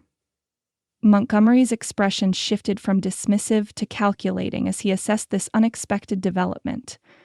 An interesting historical curiosity, he allowed, but hardly relevant to current territorial water law. Native agreements have been superseded by proper governmental administration. That would ordinarily be true, Sheriff Pickens admitted, surprising everyone with his continued departure from usual deference to Montgomery's position. Except this particular agreement was formally incorporated into territorial water law when the statutes were revised in 1862. It's referenced specifically in Section 12, Paragraph 3 of the current code. All eyes turned to Caleb, who nodded confirmation. The provision remains active, establishing the spring as a protected water source under joint stewardship rather than exclusive ownership. Furthermore, the Federal Indian Affairs Bureau reaffirmed the agreement in correspondence dated 1868, copies of which have been forwarded to the Territorial Governor's Office. The legal foundation of Montgomery's claim was crumbling visibly before the assembled witnesses. His cold gaze swept the room, reassessing options with the calculation of a gambler whose favored strategy had failed. Even if this obscure provision retains some technical validity, he argued, turning to a new approach, it merely confirms what I've maintained throughout, that proper management of the spring requires centralized authority rather than fragmented control by incompetent smallholders. The covenant addresses that concern directly, Eliza countered, having studied the document carefully during their exchange. It establishes a water council comprising representatives from all communities utilizing the resource, with decisions made by consensus rather than arbitrary authority. Precisely the arrangement our cooperative has independently developed, Senor Rodriguez added, speaking for the first time since their arrival. Distribution based on need rather than political influence, stewardship rather than ownership, cooperation rather than competition. Montgomery's expression hardened as he recognized the coordinated challenge to his authority. This theatrical presentation changes nothing fundamental, he declared coldly. The spring remains blocked. Your cooperative members still lack sufficient water for sustainable operations. The practical reality of drought cannot be addressed through historical documents or idealistic governance structures. You're right about one thing, Caleb agreed unexpectedly. The blocked spring must be cleared before discussion of management becomes meaningful, which is why 30 cooperative members are currently removing the dynamited debris from the canyon, restoring flow to its natural channel. The revelation struck Montgomery like a physical blow, his composure cracking visibly for the first time. That's trespassing on Circle M property. I'll have them arrested immediately, actually, Sheriff Pickens interjected with surprising firmness. According to this covenant and the survey maps attached to it, the spring itself lies on neutral ground, a shared resource rather than private property. No trespassing charges would stand legal scrutiny. The confrontation had shifted irrevocably. Montgomery's gaze darted between the assembled faces, searching for weakness or uncertainty he might exploit. Finding none, his expression settled into cold fury barely contained beneath civilized veneer. "This changes nothing," he stated with deadly quiet. "Documents can be challenged, interpretations disputed, court cases delayed for years. Meanwhile, practical control remains with those possessing resources to endure extended conflict, a perspective that assumes continued isolation of your opponents," Eliza observed calmly. Yet today demonstrates the opposite: unity across previously divided communities, legal standing reinforced by historical precedent, official attention that cannot be easily dismissed through private influence. For a tense moment, the confrontation balanced on a knife's edge. Montgomery's ranchmen had gradually filtered into the room and surrounding hallway, hands hovering near weapons in unconscious readiness. Cooperative members maintained outward calm despite the palpable tension, their unity providing strength against intimidation that had previously succeeded against isolated individuals. The elders broke the impasse with quiet dignity, the oldest among them rising from his seat with deliberate movements that commanded attention despite their lack of drama. Though he spoke in Apache, the moral authority in his weathered voice transcended language barriers. "He says the water remembers," Two Hawks translated, his own expression solemn as he conveyed the elder's words. "It remembers who honors its nature and who attempts to cage it for personal gain. The spring has chosen its protectors through generations, bringing them to this valley when needed. First the people, then Ezekiel Hargrove, now his blood relation who carries the water sign. The elder extended a gnarled hand toward Montgomery, speaking directly to him with intensity that required no translation. He says, "You may build walls of stone and paper," Two Hawks continued, "but water finds its path regardless. It flows around obstacles, wears away resistance, continues its journey despite human attempts to control its nature. The covenant recognizes this truth, that water belongs to no single interest but sustains all life in the valley." Something in the elder's dignified certainty penetrated even Montgomery's hardened ambition. For a fleeting moment, doubt crossed his features. Not merely tactical uncertainty, but deeper questioning of assumptions that had driven his actions for decades. "Fine words," he said finally, his tone dismissive, though lacking its former conviction. "But practical realities remain unchanged. The valley doesn't produce sufficient water during drought to sustain all operations at optimal levels. Someone must determine priorities for limited resources." "A responsibility best shared rather than monopolized," Eliza replied, recognizing the shift in his position from outright rejection to negotiated terms. "The covenant establishes a framework for precisely such collaborative decision-making, one that respects legitimate interests while preventing any single authority from controlling the lifeblood of the entire community." The standoff had evolved from confrontation toward potential resolution, though significant obstacles remained. Montgomery would not surrender his ambitions easily, nor would cooperative members forget the hardships his tactics had imposed. Yet the foundation for meaningful negotiation had been established. Legal standing reinforced by historical documentation, practical coordination demonstrated through collective action, moral authority acknowledged through diverse representation. "I propose we adjourn to the spring itself," Caleb suggested, recognizing the moment's potential, "where cooperative members are already clearing the blockage. There we can see the practical implementation of shared stewardship rather than continuing abstract discussion." The proposal bridged theoretical debate and practical demonstration, offering Montgomery graceful transition from opposition to participation without requiring immediate surrender of position. Sheriff Pickens nodded eager agreement, clearly relieved at the prospect of resolution without further escalation. "A reasonable suggestion," Montgomery acknowledged after brief consideration, "though I maintain significant reservations about governance structures proposed under this covenant, which can be addressed through detailed negotiation once water flow is restored," Eliza agreed, accepting his qualified concession as meaningful progress.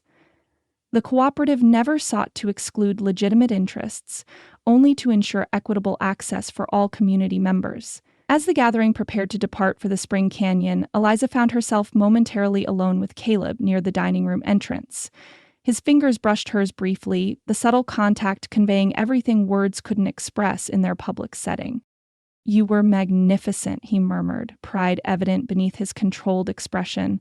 "Montgomery never suspected our strategy until too late." "Our strategy," she emphasized, the partnership implied in those simple words carrying profound significance beyond their immediate victory. "The covenant's true power lies in bringing diverse interests together, rather than allowing them to be divided and conquered." Something shifted in Caleb's amber eyes, recognition of a truth that transcended water rights or property disputes to encompass the deeper lesson they'd discovered together. Connection rather than isolation, stewardship rather than ownership, collaboration rather than competition, principles that applied to relationships as well as resources. "Like water finding its path through stone," he said softly, echoing Two Hawks' metaphor that had guided their resistance from the beginning. "Exactly so," Eliza agreed, her smile carrying private meaning beneath its public appropriateness. "Persistent, patient, and ultimately unstoppable." As they joined the procession forming in Montgomery's yard, Apache elders on horseback, cooperative members in wagons, Montgomery and his men maintaining dignified separation despite their strategic retreat, Eliza felt certainty settle within her heart. The confrontation at Circle M represented not just victory in a water dispute, but evolution of an entire community's understanding of its interdependence. The journey to the Spring Canyon took them through lands transformed by recent events. Irrigation channels flowing with carefully managed water from remaining sources, cooperative members working together to maintain essential crops, Apache hunters providing game to supplement dwindling supplies. Everywhere Eliza looked, she saw practical implementation of the Covenant's principles, not as abstract ideals, but as living reality born of necessity and preserved through shared purpose. When they arrived at the canyon entrance, evidence of cooperative strength became even more apparent. Dozens of workers from diverse backgrounds labored together, clearing dynamited debris from the spring outlet, progress already visible in the increased moisture seeping through remaining blockage. Cheers erupted as the approaching procession was recognized, redoubling efforts that demonstrated community power more eloquently than any legal argument could have done. Montgomery observed the scene with complex emotions evident in his features. Recognition of defeat mingled with reluctant admiration for the organization required to mobilize such effective response. This was no ragtag resistance easily dismissed or intimidated, but coordinated action reflecting genuine commitment to shared purpose. Impressive, he acknowledged grudgingly to Sheriff Pickens, though his words carried to those nearby. Though I maintain concerns about long-term governance once immediate crisis passes, which can be addressed through the council structure established in the Covenant, Eliza replied, having anticipated this concern. Including representation for larger operations alongside smaller holdings, with proportional voice in decisions affecting the entire watershed. The careful inclusion of legitimate commercial interests within their cooperative framework offered Montgomery dignified participation rather than humiliating surrender, an approach Caleb had insisted upon despite understandable resistance from members who had suffered under Circle M intimidation. True leadership recognizes when victory requires partnership rather than domination, he had argued during their strategy sessions. Permanent exclusion of Montgomery only guarantees continued conflict when circumstances shift again. As they stood watching cooperative members clearing the final remnants of dynamited debris, the moment of transformation arrived with dramatic symbolism. Water suddenly broke through, initially as tentative seepage, but quickly strengthening to steady flow that carried cheers along its path through the canyon. The spring had reclaimed its natural channel, healing the damage inflicted through human interference with persistent determination that vindicated Two Hawks' metaphor perfectly. The Apache elders dismounted to approach the liberated water, performing brief ceremony that acknowledged spiritual significance transcending practical victory. Montgomery watched with uncharacteristic restraint, perhaps recognizing dimensions to the conflict that extended beyond legal claims or business interests to encompass deeper connection between people and the land that sustained them. The Covenant requires formal counsel to oversee water management, Eliza said quietly, approaching Montgomery as others celebrated around them, including representation from all significant interests in the valley. Circle M's perspective would be valuable in that deliberation, particularly regarding efficient distribution during drought conditions. The olive branch extended with genuine recognition of his potential contribution, rather than mere political placation. For a long moment, Montgomery studied her expression, searching for deception or hidden agenda behind the unexpected offer. "You surprise me, Miss Hargrove," he finally acknowledged. "I anticipated vindictive exclusion rather than practical partnership." "Then you've fundamentally misunderstood what we're building," she replied simply. "The cooperative exists to strengthen community resilience through shared resources and knowledge, not to replace one monopoly with another. Your expertise has value, even if your methods have been problematic." The qualified invitation acknowledged reality without unnecessary humiliation, offering path forward that preserved dignity while establishing clear boundaries. Montgomery's calculating mind visibly assessed potential advantages against limitations, weighing continued opposition against strategic adaptation to changed circumstances. "I'll consider participation," he conceded finally, "though I maintain significant reservations about governance structures that prioritize consensus over efficiency." "Fair concerns that deserve discussion within the council," Eliza acknowledged. The Covenant establishes principles rather than rigid procedures, allowing adaptation to changing conditions, provided fundamental protections remain intact. Their conversation, though superficially focused on water management, established foundation for broader reconciliation within the valley. not through naive forgiveness of past actions, but through practical recognition that sustainable community required participation across traditional divisions of culture, wealth, and perspective. As Montgomery departed with his men, dignity intact despite strategic retreat, Eliza found herself surrounded by cooperative members eager to share news of their coordinated efforts throughout the confrontation. The Rodriguez brothers had organized rotating crews to clear debris while maintaining vigilance against potential interference. Two Hawks hunters had established communication network connecting isolated homesteads with central gathering points. Women from Mexican farming families had coordinated food provision for workers despite limited resources. "We have become something new," Señor Rodriguez observed with quiet pride as he surveyed their diverse gathering. Not Mexican or Anglo or Apache, but people of the valley united by common purpose.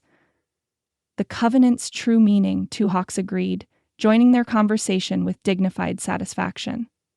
Not merely words on aged paper, but living agreement renewed through action. The dust-born covenant. Eliza finally understood her uncle's cryptic journal references to the trust that ran deeper than property ownership or water rights. What Ezekiel Hargrove had protected wasn't merely a spring, but the collaborative stewardship it symbolized.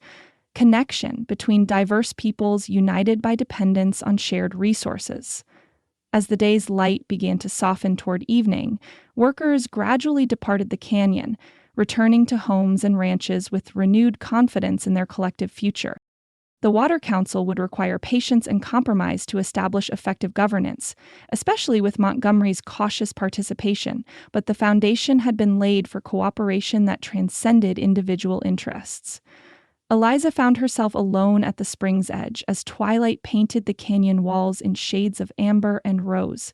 The rushing water, freed from its temporary imprisonment, sang over stones in cadence that soothed her spirit after weeks of conflict and tension. She removed the silver locket from around her neck, studying the engraved symbol that matched the medallion two Hawks carried, the flowing pattern that represented water's persistent journey through obstacles. "So this is where it all began." Caleb's voice came from behind her, his approach deliberately audible to avoid startling her in her moment of reflection. "The spring that caused so much conflict yet ultimately brought healing to the valley." "Not the spring itself," Eliza corrected gently as he settled beside her on a sun-warmed boulder, "but what it represents. Life that sustains all without discrimination, connection that transcends human divisions." His hand found hers, fingers intertwining with natural ease that spoke of barriers long since fallen between them. "Your uncle understood that before any of us," he observed. "It's why he chose you as his heir rather than selling to Montgomery or leaving the land to distant relatives with no connection to its meaning. He saw something in me I didn't recognize in myself," she acknowledged, still wondering at the perception that had identified potential across such distance. Independence that might evolve into leadership, perhaps. Willingness to challenge tradition without rejecting its wisdom entirely. "I'm Saul truly," Caleb affirmed, his amber eyes reflecting the sunset's glow as they held hers. "As I've come to see you, a woman of remarkable courage and vision who transformed not just a ranch, but an entire community's understanding of itself." The quiet praise, offered without exaggeration or flattery, touched Eliza deeply. So much had changed since her arrival in the territory, not just circumstances around her, but fundamental aspects of her own identity and purpose. The desperate flight from scandal had become journey toward connection. She could never have anticipated in those early days of uncertainty. "We transformed it together," she corrected, acknowledging the partnership that had grown beyond professional cooperation to encompass every aspect of their lives. "I brought Eastern idealism. You contributed practical knowledge of the land and its legal complications. Together with our allies, we created something neither could have managed alone." "Like water and stone," Caleb observed with a smile that transformed his scarred features, "seemingly opposed elements that nevertheless create beauty through their interaction." The metaphor pleased her, capturing the complementary nature of their relationship with poetic precision, unusual for this typically pragmatic man. His capacity for such insights, hidden beneath gruff exterior and protective reserve, represented just one of the discoveries that had deepened her attachment through months of shared purpose. What happens now? She asked, the question encompassing far more than immediate plans for the cooperative or water council. Now that the crisis has passed and Montgomery has reluctantly accepted the Covenant's authority? Caleb's expression grew thoughtful as he gazed at the liberated spring, its waters catching final rays of sunset in diamond-like brilliance. Now comes the more challenging work, he acknowledged. Building sustainable structures not driven by immediate threat but by shared vision, balancing diverse interests without surrendering fundamental principles, healing wounds left by conflict while establishing boundaries that prevent future exploitation. Not unlike building a lasting relationship between two people who found each other after difficult journeys, Eliza observed, her directness rewarded by the warmth that kindled in his eyes. A fair comparison, he agreed, turning to face her fully. Both require commitment beyond initial attraction, willingness to navigate disagreements without retreating to isolation, belief in something larger than individual desire or momentary convenience. Eliza recognized the careful consideration behind his words.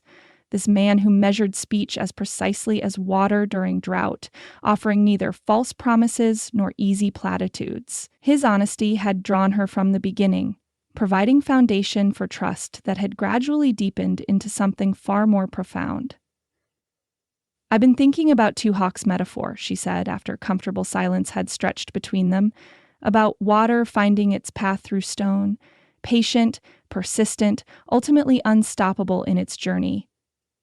A powerful image, Caleb agreed, watching her with quiet intensity that suggested he sensed deeper purpose behind her observation. It describes not just our cooperative or the covenant, Eliza continued, gathering courage to express what had gradually crystallized in her heart through recent weeks of shared struggle and triumph, but what's grown between us, almost without conscious intention.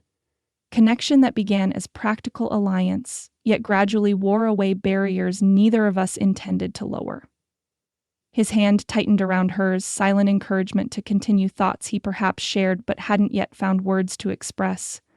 I came west seeking escape from judgment, from the constraints of Boston society that had no place for a ruined man's daughter, she said softly. I never imagined finding partnership that would challenge me to grow beyond mere survival into genuine purpose. I never expected to find home not in buildings or property, but in shared vision and, she hesitated briefly before adding, in love that asks nothing beyond mutual commitment to something larger than ourselves. The declaration hung between them, vulnerable yet powerful in its simplicity. Caleb's expression shifted from intent listening to something that combined wonder with profound recognition, as if she'd given voice to truth he'd known yet feared to acknowledge. When Sarah and William died, he said after a moment, his voice roughened by emotion rarely displayed so openly, I believed that chapter of my life had closed permanently, that survival was the most I could expect. With connection to others, an impossible luxury for a man half destroyed by war and grief, he reached up with his scarred hand to touch her cheek with gentle reverence that belied its weathered appearance. Then you arrived at Willow Creek, stubborn, determined, hopelessly unprepared, yet unwilling to surrender to circumstances that would have broken most Eastern transplants within days. A smile touched Eliza's lips at the assessment, recognizing the genuine admiration beneath its unvarnished honesty. Not the most romantic description of initial attraction, she teased gently, but truthful, he countered, matching her smile with his own. Because what drew me wasn't superficial charm or conventional beauty, though you possess both in abundance. It was something deeper. Courage to face challenges directly, willingness to learn without surrendering independence, capacity to see beyond appearances to essential worth in people others dismissed or feared. His hand moved from her cheek to cradle the back of her head, drawing her closer until their foreheads touched in intimate connection that required no immediate words. When he finally spoke again, his voice carried quiet certainty that transcended simple emotion. I love you, Eliza Hargrove, he said simply, not despite your stubborn independence or occasional recklessness, but because of the courage and vision those qualities represent. I love the woman who fought Montgomery with intelligence rather than force, who saw potential community where others saw only competing interests, who recognized worth in a broken-down veteran when he'd forgotten his own value. The declaration, unadorned by flowery sentiment, yet profound in its honesty, moved Eliza more deeply than poetic protestations might have done. This man measured words as carefully as water during drought. Each one offered carried the weight of genuine feeling. "And I love you, Caleb Thornton," she replied with matching directness. "The man who taught me resilience without surrendering principle, who protected without controlling, who offered partnership rather than dominance when most men would have insisted on authority. I love your scarred strength, your hidden gentleness, your unwavering commitment to justice for those without voice or power." Their lips met in kiss that sealed unspoken promises. Connection deepened through shared struggle, yet transcending mere response to external threat. When they finally drew apart, the canyon had darkened around them, first stars appearing in deepening blue above, while the spring continued its eternal song below. "I should probably offer formal proposal," Caleb said with hint of wry humor, "though I suspect conventional approach holds little appeal for either of us at this point." "We've never followed expected paths," Eliza agreed, her smile visible even in gathering dusk. "Why start now with something as important as lifetime commitment?" His low chuckle acknowledged the truth in her observation. "Then let me simply ask, will you build future with me, Eliza? Not just shared ranches or cooperative management, but home and family and purpose that extends beyond individual achievement?" "Yes," she answered without hesitation, the single syllable carrying conviction born through months of growing trust and deepening understanding. "Though I warn you, I remain stubborn, occasionally reckless, and decidedly unconventional by proper Boston standards." "Fortunate qualities for frontier wife," he replied, drawing her into embrace that offered sanctuary without imposing constraint. "Particularly one married to equally stubborn, occasionally difficult man with unconventional notions about equal partnership." Their shared laughter echoed softly against canyon walls, joining the spring's eternal music in harmony that seemed fitting conclusion to journey neither could have anticipated when first meeting months earlier. As they finally rose to return to waiting horses, Eliza caught sight of silver gleam in clear pool near the spring's origin, her locket resting where she'd placed it during their conversation. "Your uncle's legacy," Caleb observed, as she retrieved it from crystal depths. "The water sign that marked covenant keepers through generations." "Own legacy among many," she corrected, fastening chain once more around her neck. "The visible symbol of connection that truly matters, between people and the land that sustains them, between past wisdom and future possibility, between hearts that found each other despite wounds that might have closed them permanently." Hand in hand, they made their way from the canyon into star-filled evening, leaving the spring to continue its eternal journey while embarking on a new chapter of their own. Behind them, water flowed as it had for countless generations, finding path through stone with patient persistence that had outlasted human conflict and would continue long after current guardians had passed their trust to future keepers.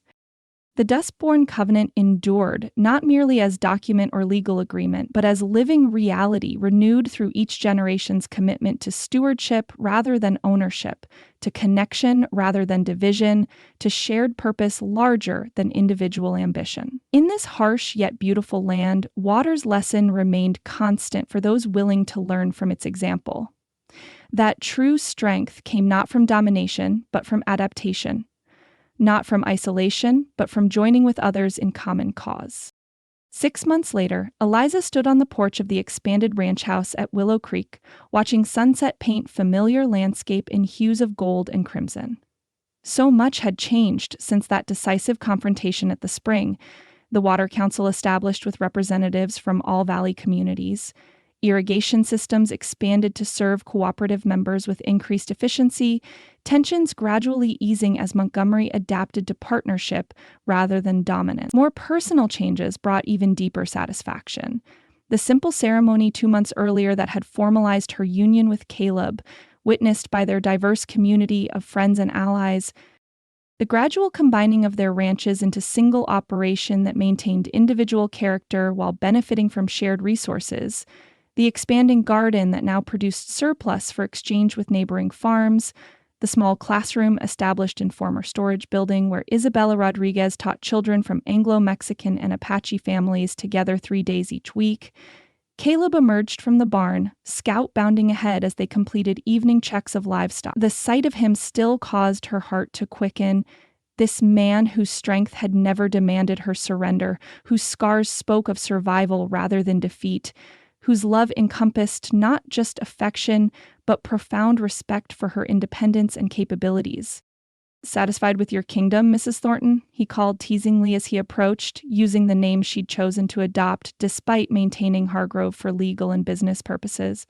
Their arrangement scandalized conventional neighbors while drawing admiration from younger women throughout the valley, a compromise that honored both connection and individuality in equal measure.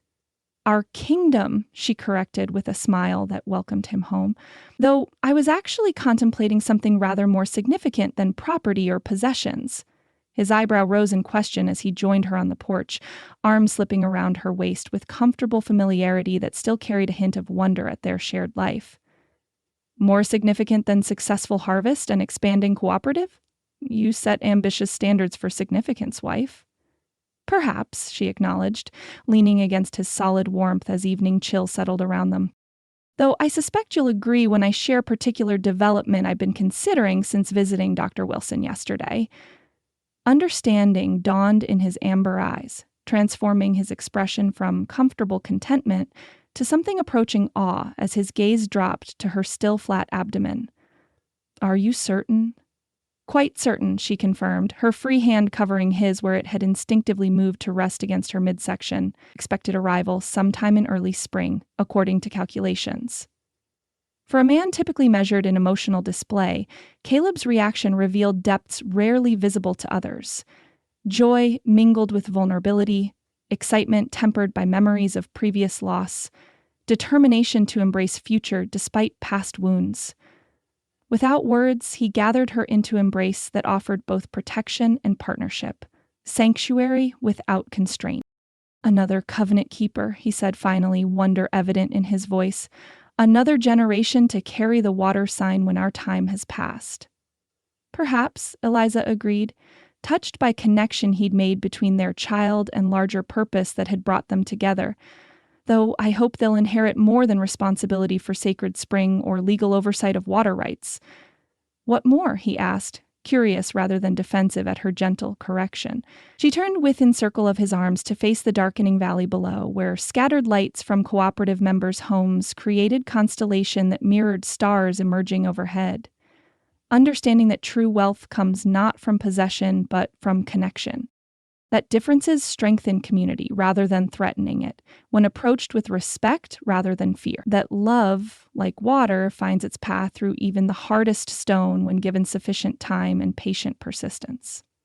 Caleb's arms tightened around her, his chin resting atop her head as they contemplated future neither could fully envision, yet anticipated with shared purpose that transcended individual desires or fears. The child growing within her represented not just continuation of bloodlines or inheritance of property, but renewal of commitments larger than any single lifetime, to the land that sustained them, to the diverse community they'd helped build, to principles of stewardship rather than exploitation. "Our child will have remarkable mother to teach such wisdom," he observed, love evident in every word despite characteristic understatement, and father who learns slowly but holds faithful to lessons once grasped. Eliza turned in his embrace, reaching up to trace beloved features now softened by partnership that had gradually healed wounds visible and hidden. "Our child will have community that demonstrates such principles daily," she corrected gently. "Mexican farmers sharing generations of desert knowledge, Apache elders teaching respect for sacred waters, even reformed cattle barons discovering benefits of cooperation over competition." Their laughter mingled in perfect harmony, rising toward star-filled sky above ranch that had evolved from isolated inheritance to vibrant center of community vision. As night settled fully around them, they moved inside to home created through shared purpose and deepening love. Sanctuary against desert's harshness without isolation from its beauty or wisdom. The Dustbourne Covenant continued its quiet work throughout the valley, visible in irrigation channels that distributed precious water with careful equity, in diverse council that managed resources through consensus rather than dominance, in growing trust between communities previously divided by suspicion and competition. Like the spring itself, the agreement had found its path through obstacles human ambition had placed in its way, ultimately flowing toward future, where mutual needs transcended individual desires. Within Eliza, new life grew as testament to healing even the deepest wounds, through connection rather than isolation. The child would inherit not just property or position, but living legacy of partnership between seemingly opposed elements, Eastern refinement and Western practicality, feminine insight and masculine strength, past wisdom and future possibility, like water finding its inevitable path through stone. For a moment, silence held the room as Montgomery stared at the covenant document spread before him. His face, usually composed in careful aristocratic lines, had transformed into something harder, more primal, the mask of civilization slipping to reveal the ruthless ambition beneath. His gaze lifted from the aged parchment to sweep across the assembled faces, the sheriff's uncomfortable avoidance, the cooperative members' wary vigilance. A convenient fabrication, he declared, his voice dropping to a dangerous register, easily produced when needed to challenge legitimate authority. The territorial governor's seal and signature suggest otherwise, Caleb observed mildly, though his posture had subtly shifted toward readiness, as do federal records confirming the agreement's ratification. Montgomery's laugh held no humor. Documents can be challenged, interpretations disputed, bureaucrats persuaded to reconsider hasty conclusions.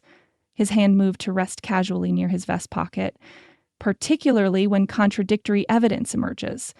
Before anyone could react to the veiled threat, Montgomery's hand darted into his jacket, emerging not with a weapon, as many had tensed to expect, but with a silver flask. In one fluid motion, he uncapped it and flung the contents across the covenant document spread on the table. Evidence has a way of becoming tragically damaged, he said coldly as liquid splashed across the aged parchment. The sharp scent of coal oil filled the air as dark stains spread across irreplaceable script. Accidents happen to the most valuable artifacts. The calculated destruction paralyzed the gathering for a heartbeat. The shocking violation of something sacred, revealing Montgomery's true nature more eloquently than any threat or argument could have done. As he reached into his pocket again, producing a match with clear intent, Caleb lunged forward. "That's enough, Montgomery," he growled, capturing the man's wrist before the match could be struck. Montgomery's response was immediate and unexpected, driving his free hand in a sharp uppercut that caught Caleb beneath the ribs, momentarily robbing him of breath. The years of civilized negotiation and legal maneuvering gave way to primitive struggle as the two men grappled across the polished table, scattering papers and upending chairs. "Stop them!" Sheriff Pickens shouted, though he made no move to intervene personally. Montgomery's foreman and several ranch hands started forward, only to halt as cooperative members moved to block their advance. The standoff expanding beyond the two men locked in combat. Caleb's military training showed in the disciplined efficiency of his movements, but Montgomery fought with the desperate fury of a man seeing his ambitions crumbling. Despite his injured arm, Caleb managed to force Montgomery back against the sideboard, crystal decanters shattering as they crashed to the floor. "You've lost, Montgomery," Caleb said through gritted teeth, maintaining his hold despite the other man's struggles. "Accept it before you make things worse." "Nothing's lost until I say it is," Montgomery snarled, driving his knee upward in a strike that would have incapacitated Caleb had he not twisted aside at the last moment. The movement cost him his grip, however, and Montgomery broke free, immediately lunging toward the table where Two Hawks was attempting to salvage the oil-soaked covenant. Caleb recovered quickly, tackling Montgomery from behind, but the momentum carried them both into the table, sending it crashing onto its side. The ancient document slid across the polished floor toward the fireplace, the coal oil making it dangerously flammable. Eliza had been watching the confrontation with mounting horror, understanding that far more than physical dominance was at stake. The covenant represented not merely legal standing but spiritual connection between communities, historical recognition of principles larger than any individual or generation. As it skidded toward open flames, she moved without conscious thought, diving across the room to snatch it from destruction's edge. Montgomery, seeing her movement, broke from his struggle with Caleb and lunged toward her with naked fury. "You've interfered for the last time, Miss Hargrove." Time seemed to slow as Eliza clutched the damaged covenant to her chest, looking up to see Montgomery bearing down upon her with murderous intent. Behind him, Caleb struggled to regain his footing, clearly recognizing the danger but too far away to intervene in time. In that suspended moment, Eliza's Boston upbringing warred briefly with frontier practicality.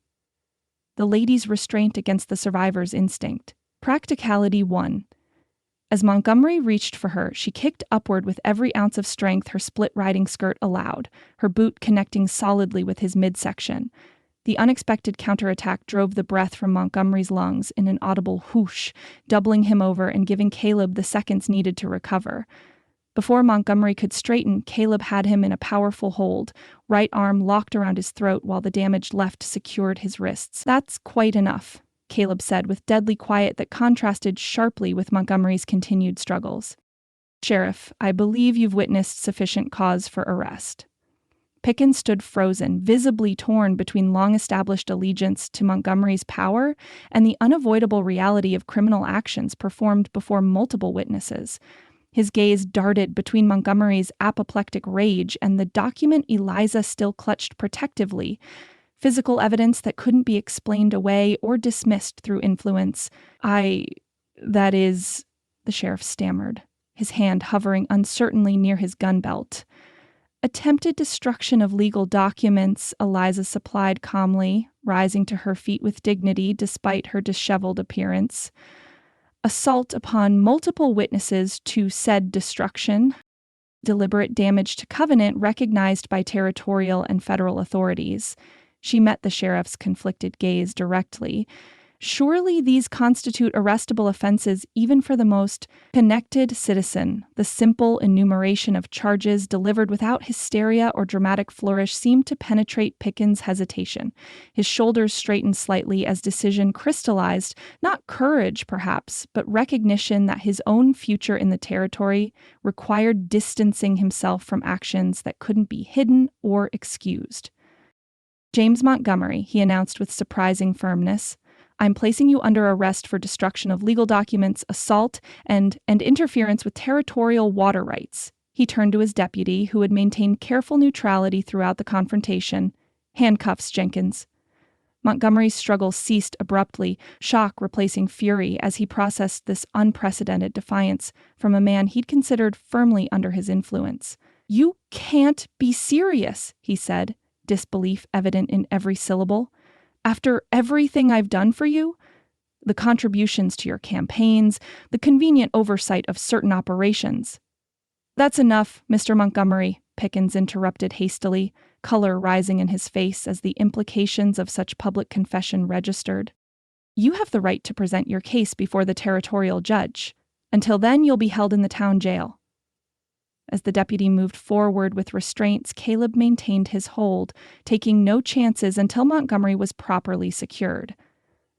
The ranch hands who had started forward to support their employer now stood uncertainly, reading the changing power dynamics with the instinct of men accustomed to aligning themselves with prevailing authority. "What about the Circle M operations?" Montgomery demanded as the handcuffs closed around his wrists. "I have contracts to fulfill, cattle to move before winter." "Your foreman can manage immediate concerns," Sheriff Pickens replied with unexpected backbone.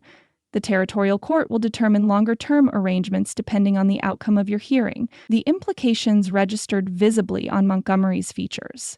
He faced not merely temporary restraint, but potential loss of the empire he'd built through decades of determined acquisition and ruthless elimination of opposition.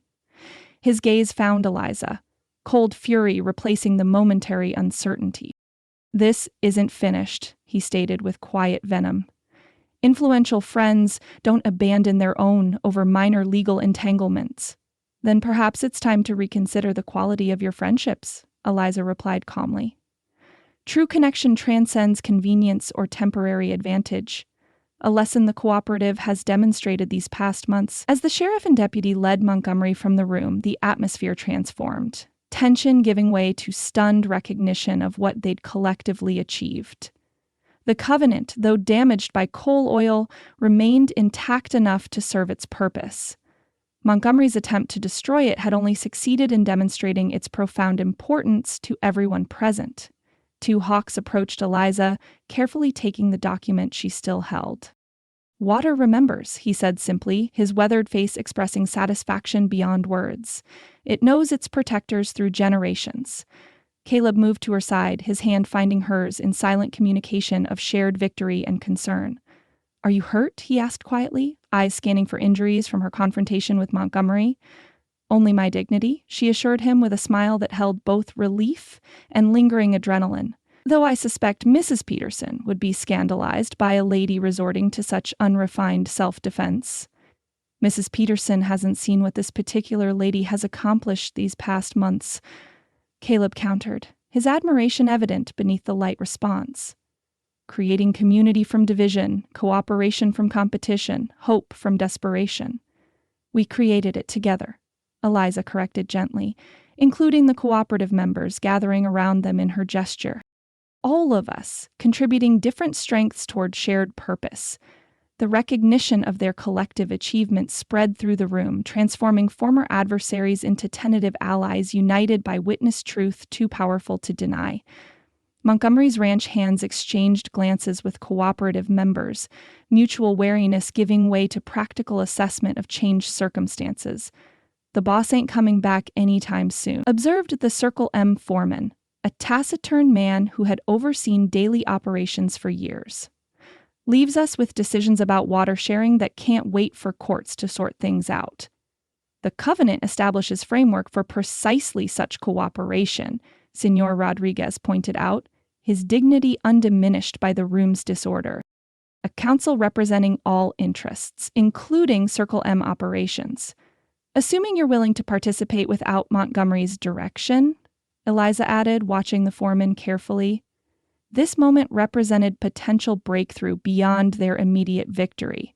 Transformation of antagonistic relationship into practical partnership. The foreman tugged thoughtfully at his mustache, weighing options with the pragmatism of a man whose livelihood depended on realistic assessment rather than stubborn principle. "Circle M hands got families, same as cooperative folks," he said finally. "Cattle need water, same as crops. Seems we might benefit from conversation about shared resources, at least until legal matters get sorted." The simple acknowledgement of mutual need represented more significant victory than Montgomery's arrest or the Covenant's salvation. Without flowery declarations or dramatic pronouncements, practical cooperation had emerged from confrontation. Tentative but genuine movement toward community that transcended previous divisions. As the gathering gradually dispersed, arrangements made for property security and Covenant safekeeping, Eliza found herself standing on Montgomery's veranda beside Caleb, watching sunset paint the valley in hues that transformed even Circle M's ostentatious structures into objects of unexpected beauty. "It's really over?" she asked quietly, the question encompassing more than just the day's confrontation. Caleb's arms slipped around her waist, drawing her against his side with comfortable familiarity that belied the public setting. "Not over," he corrected gently. "Just beginning. The Covenant provides foundation, but building functional community requires ongoing commitment from everyone involved." "Including former adversaries," she observed, watching Circle M hands and cooperative members loading wagons together, practical cooperation already emerging from necessity. "Especially former adversaries," Caleb agreed. "True strength comes not from eliminating opposition, but from transforming it into partnership." Montgomery never understood that essential truth. As they rode homeward through gathering dusk, Eliza felt certainty settle within her heart alongside the satisfaction of hard-won victory. The confrontation at Circle M represented not just triumph in a water dispute, but evolution of an entire community's understanding of its interdependence. Whatever challenges awaited, and she harbored no illusions about the difficulty of implementing cooperative governance across diverse interests, they would face them together, strengthened by principles larger than individual ambition or temporary advantage, like water finding its path through stone. The seasons turned with their eternal rhythm, summer heat giving way to autumn's gentle cooling, winter's brief chill yielding to spring's renewal. 6 months passed since Montgomery's arrest and the Covenant's restoration to rightful prominence in the valley's governance. The territorial court had sentenced him to 2 years' imprisonment, reduced from potential longer term through those influential connections he'd mentioned, yet significant enough to prevent his immediate return to power. Circle M operations continued under the foreman's practical management, gradually integrated into the cooperative's water-sharing arrangements with surprising smoothness. More significant than Montgomery's absence was the transformation throughout the valley as the Covenant's principles took physical form in daily operations. Irrigation channels now connected properties previously isolated by artificial boundaries, water flowing where needed rather than where power dictated. Small homesteads flourished alongside larger operations, diversity of crops and livestock creating resilience that benefited everyone involved. And then the rains came. After nearly 2 years of punishing drought, storm clouds gathered above distant mountains one evening in early April, rumbling with promise that brought people from their homes to watch with hopeful anticipation. By midnight, heaven's floodgates had opened, drenching the parched earth with life-giving moisture that continued for 3 days without interruption. Washes filled, then overflowed. Dormant seeds burst into unexpected bloom. Cattle grew sleek on suddenly verdant grass where dust had swirled just weeks earlier. Nature's abundance reinforced what the Covenant had established through human cooperation. Mutual benefit that transcended artificial division, mutual benefit that flowed from shared stewardship rather than competitive exploitation. Willow Creek Ranch stood transformed by these dual blessings of rain and community. Fields that had struggled against drought now flourished, with diverse crops planted according to Apache wisdom and Mexican farming traditions. The cabin had expanded through cooperative labor into a comfortable home that maintained frontier practicality while incorporating unexpected beauty.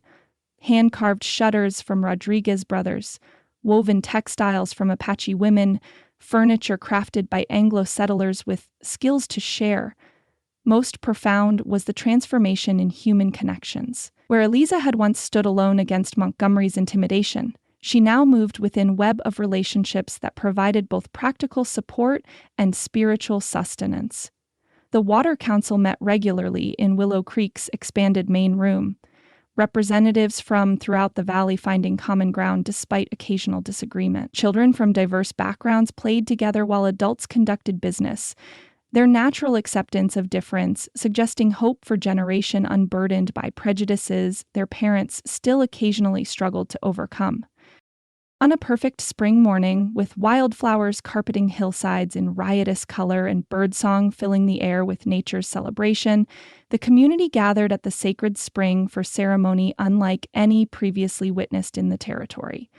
2 hawks had requested this gathering to formalize what practical cooperation had already established: recognition of new covenant keepers who would carry responsibility into future generations. Eliza stood beside Caleb at the spring's edge, watching as people arrived from throughout the valley. Mexican families in their finest clothes, Anglo settlers with unaccustomed formality, Apache tribal members in ceremonial attire that honored the occasion's significance. Circle M hands came as well, led by the foreman whose practical wisdom had proven valuable on the Water Council, his initial skepticism gradually yielding to genuine respect for the cooperative's approach. "Quite a gathering," Caleb observed, his customary reserve softened by evident satisfaction at what they'd collectively achieved. "Your uncle would be proud of what his bequest has become." "Our achievement," Eliza corrected gently, her hand finding his with natural ease that spoke of deepening connection over intervening months. Ezekiel provided foundation, but what's grown here reflects everyone's contribution, including Montgomery's, though not as he intended. Caleb's eyebrow rose in silent question. His opposition forced us to articulate principles that might otherwise have remained unexamined, she explained. to build structures strong enough to withstand determined attack, to discover strengths in unity that isolated individuals might never have recognized. His smile acknowledged the insight's validity. Finding blessing in challenge, he observed. Another lesson from the spring itself. Before she could respond, two hawks approached with the three elders who had presented the original covenant during their confrontation with Montgomery. Their ceremonial attire, buckskin adorned with intricate beadwork, feathers, and silver ornaments that caught spring sunlight, lent additional dignity to their already imposing presence. "It is time," two hawks announced simply. The gathering formed natural circle around the spring, its clear waters dancing over stones with musical accompaniment to the ceremony about to unfold. Two hawks spoke first in Apache, then translated for those who didn't share his language, explaining the covenant's history, its recognition of water as gift rather than possession, its establishment of shared stewardship across generations and cultures. "The water sign has passed through many hands," he continued, touching the medallion he wore. "From the people to those who came after, always seeking protectors who understood water's nature, that it belongs to no one, yet sustains everyone, that it finds path despite obstacles, that it gives life without discrimination." He turned to face Eliza and Caleb directly, his weathered features solemn with ceremony's weight. Ezekiel Hargrove carried the water sign with honor for many seasons. Before joining ancestors, he chose his blood relation to continue this trust. He gestured toward Eliza, whose hand unconsciously moved to touch the locket at her throat. "She has proven worthy through defense of covenant principles against those who would cage water for personal gain." The elder stepped forward, presenting a small clay vessel filled with water from the spring's sacred pool. "Drink," he instructed. "Accept responsibility that flows through generations like water through stone." Eliza accepted the vessel with appropriate solemnity, taking careful sip before passing it to Caleb, who did likewise. The spring water tasted of minerals and earth, of connections deeper than human memory, of commitments that transcended individual lifetimes, to embrace something eternal yet ever-changing, like water itself. Two hawks then presented them with silver bracelets, fashioned in pattern matching their lockets, the flowing design that represented water's journey. "To remind you always," he explained as they slipped the cool metal over their wrists, "that true strength comes not from hardness but from persistence, not from dominance but from finding path around obstacles, not from isolation but from joining with others in shared purpose." The simple ceremony concluded with blessing spoken in Apache, then translated, "May your stewardship bring life to this valley as water brings life to desert. May your wisdom flow clear as spring itself. May your courage stand firm against those who would take for themselves what belongs to all." As formal elements concluded, the gathering transformed into celebration that bridged cultural differences through shared joy in renewal. Mexican musicians providing lively accompaniment to dancing that incorporated traditions from all communities, food tables laden with diverse offerings that represented each family's cultural heritage, children playing games that required no translation to communicate mutual delight. Eliza found herself momentarily overwhelmed by contrast between this vibrant community and the isolation she'd initially expected when accepting her uncle's bequest. The desperate flight from Boston scandal had transformed into journey toward connection she could never have anticipated in those early days of uncertainty. "Happy?" Caleb asked softly, appearing at her side with uncanny ability to sense her reflective mood despite the celebration's bustle around them. "Beyond words," she admitted, leaning against his solid strength that had proven so carefully gentle in private moments between them. "Though there's something I've been meaning to discuss with you, away from the community's well-intentioned but constant attention." His amber eyes held question tinged with momentary concern. "Something troubling you?" "Not troubling," she assured him with smile that held private meaning, "but significant enough to warrant conversation without audience. Perhaps later at the spring?" His expression cleared, curiosity replacing concern. "Sunset," he agreed. I have something to discuss with you as well. The coincidence intrigued her, but further conversation became impossible as Isabella Rodriguez approached with excited news about school arrangements for children from recently joined cooperative families. The celebration continued throughout afternoon, gradually winding down as families departed for homes scattered throughout the valley, yet connected by invisible threads of mutual support and shared purpose.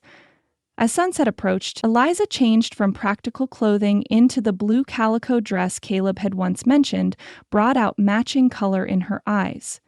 Beneath practical exterior, this man noticed such details with surprising regularity, one of many discoveries that had deepened her attachment through months of shared purpose and growing intimacy. She found him waiting by the barn, Scout circling his legs with enthusiastic greeting that suggested conspiracy between man and dog to surprise her with something significant. Caleb himself had changed from work clothes into his best shirt, freshly shaved despite having done so that morning for the ceremony.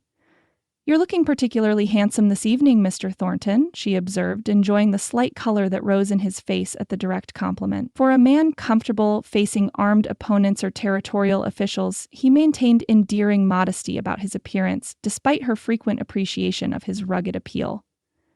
"And you're beautiful as always, Miss Hargrove," he replied, offering his arm with courtly gesture that contrasted appealingly with his frontier strength.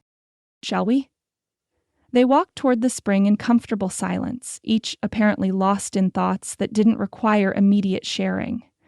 The evening air carried lingering warmth of perfect spring day, scented with sage and wildflowers whose profusion transformed the once parched landscape into carpet of color stretching toward distant mountains. The spring welcomed them with eternal music of water over stone, sunset painting canyon walls in hues of amber and rose that reflected in the clear pool. Eliza settled on favorite boulder beside the water, Caleb joining her with casual grace that belied the tension she sensed beneath his calm exterior. "You mentioned having something to discuss," she prompted gently, curious about what might cause such carefully concealed nervousness in this typically composed man. "Yes," he acknowledged, uncharacteristic hesitation suggesting importance beyond ordinary conversation. "Though perhaps you should share your news first." Eliza studied him thoughtfully, recognizing deflection she occasionally employed herself when gathering courage for significant revelation. "Very well," she agreed, "though I suspect our topics might be connected in ways neither of us anticipates." His eyebrow rose in silent question, but he waited with patience that had served them well through months of building partnership based on mutual respect rather than traditional hierarchy. This man listened, truly listened, when she spoke, valuing her perspective even when it differed from his own. Among many qualities that had gradually transformed initial professional respect into deeper attachment, this ranked among the most precious. "I visited Dr. Wilson yesterday," she began, watching his expression carefully, "for consultation regarding certain symptoms I've experienced recently." Concern immediately replaced curiosity in his amber eyes. "You're ill? Why didn't you tell me sooner? We could have—" "Not ill," she interrupted gently, touched by his immediate protective response, yet determined to reach her revelation without further delay. "Quite healthy, in fact, especially considering my condition." His brow furrowed briefly before understanding dawned with almost comical suddenness. That is, words?" Words failed him entirely as implications registered fully. "Yes," she confirmed, joy bubbling through her voice despite attempts at dignified announcement. "Wilson confirms we should expect new covenant keeper sometime in early autumn.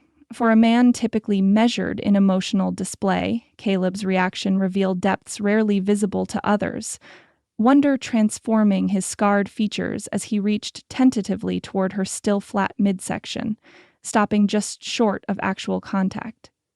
"May I?" he asked, voice roughened by emotion rarely displayed so openly. "Of course," she replied softly, taking his hand and placing it against her abdomen where new life grew beneath layers of practical calico. Nothing visible yet, but very real nonetheless. The connection between them in that moment transcended physical touch, encompassing shared journey that had brought them to this unexpected joy neither had anticipated when first meeting months earlier. Eliza had come west seeking merely escape from scandal. Caleb had retreated to isolated existence following devastating loss. Yet somehow, Water's lesson of persistent connection had gradually worn away barriers both had erected against potential pain. "I had a speech prepared," Caleb said finally, wonder still evident in his voice. Carefully constructed arguments about partnership and mutual benefit and practical advantages of formal union. Eliza's lips curved in smile that held both tenderness and amusement. "Very logical approach," she teased gently. Was there perhaps mention of feelings as well, or purely rational analysis? His answering smile acknowledged the gentle ribbing with good grace. "I considered explaining that while practical considerations certainly supported permanent arrangements, other factors had perhaps greater significance in my thinking." "What sort of factors?" she prompted, enjoying this rare glimpse of uncertainty in a man whose confidence had supported them through numerous challenges. Instead of answering directly, Caleb reached into his pocket, withdrawing small object that caught sunset's golden light. "I had this made," he said, presenting silver ring set with turquoise stone of unusual blue-green coloration. Rodriguez family knew craftsmen among their connections. The stone comes from hills near the spring, same color as its waters when sunset catches them just right. The simple beauty of both ring and explanation touched Eliza deeply. This man who measured words as carefully as water during drought had chosen symbols that spoke volumes about his understanding of their connection. Turquoise representing the spring that had brought them together, silver like the water sign they both carried, design that incorporated flowing pattern matching their covenant bracelets. "It's perfect," she said softly, genuine appreciation in every syllable. "Like the woman it's meant for," Caleb replied, sudden eloquence surprising them both. He took her hand, expression shifting to something more vulnerable than she'd witnessed even during their most intimate moments. "Eliza Hargrove, I came west believing the best parts of my life were finished, that surviving Sarah and William's deaths meant existing rather than truly living, that protecting myself from further loss meant avoiding deeper connection with anyone." The painful honesty of his admission silenced any response she might have offered, recognizing significance of barriers he was finally lowering completely.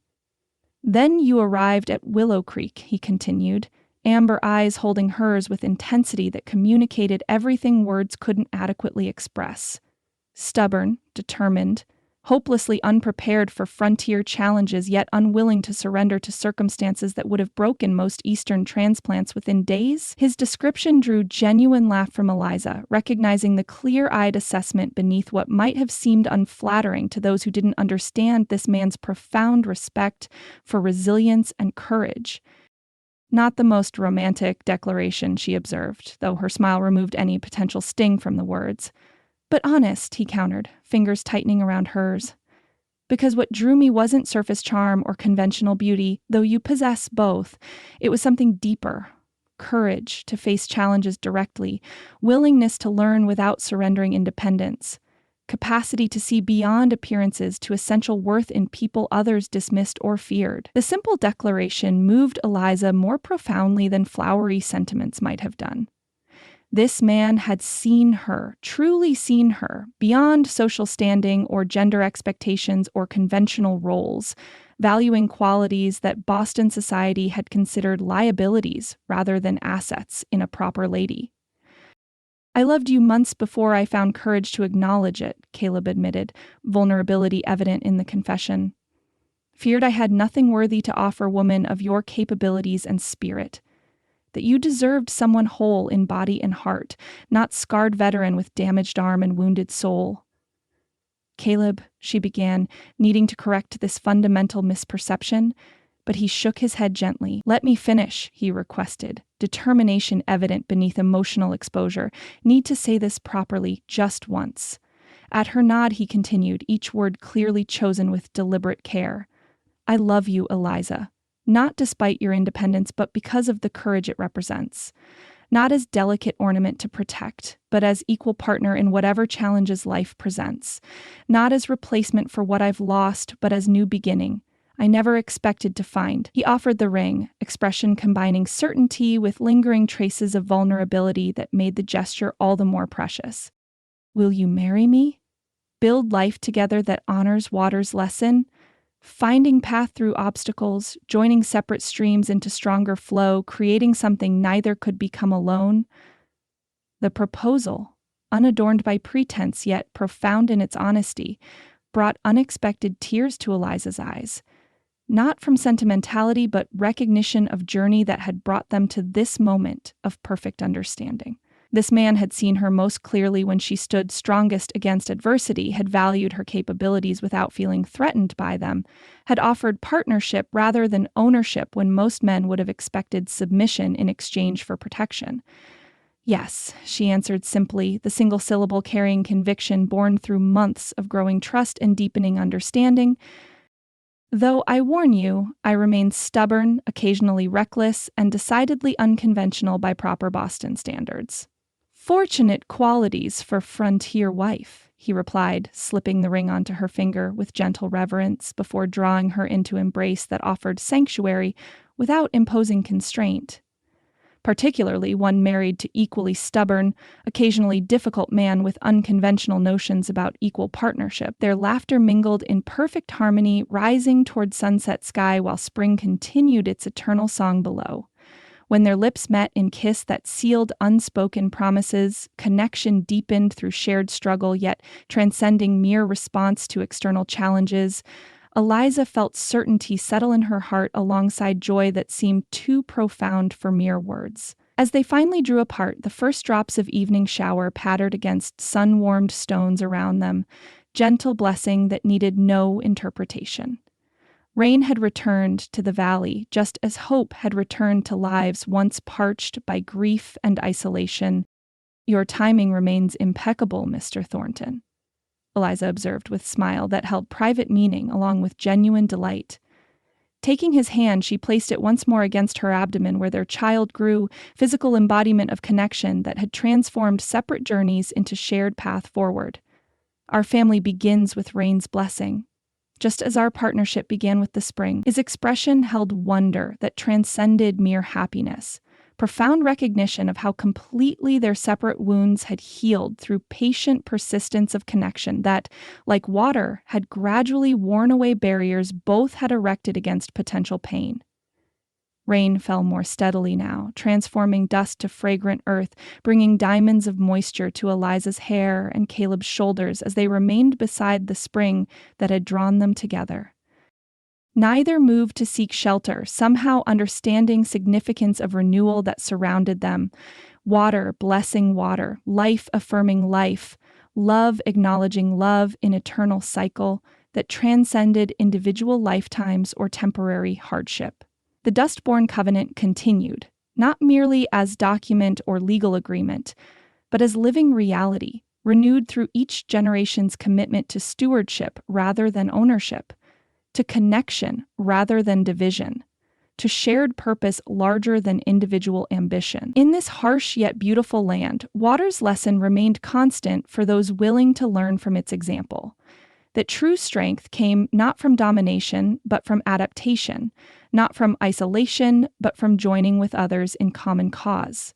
As rain transformed the thirsty landscape around them, Eliza and Caleb walked hand in hand toward home they'd built together, sanctuary against desert's harshness, without isolation from its beauty or wisdom.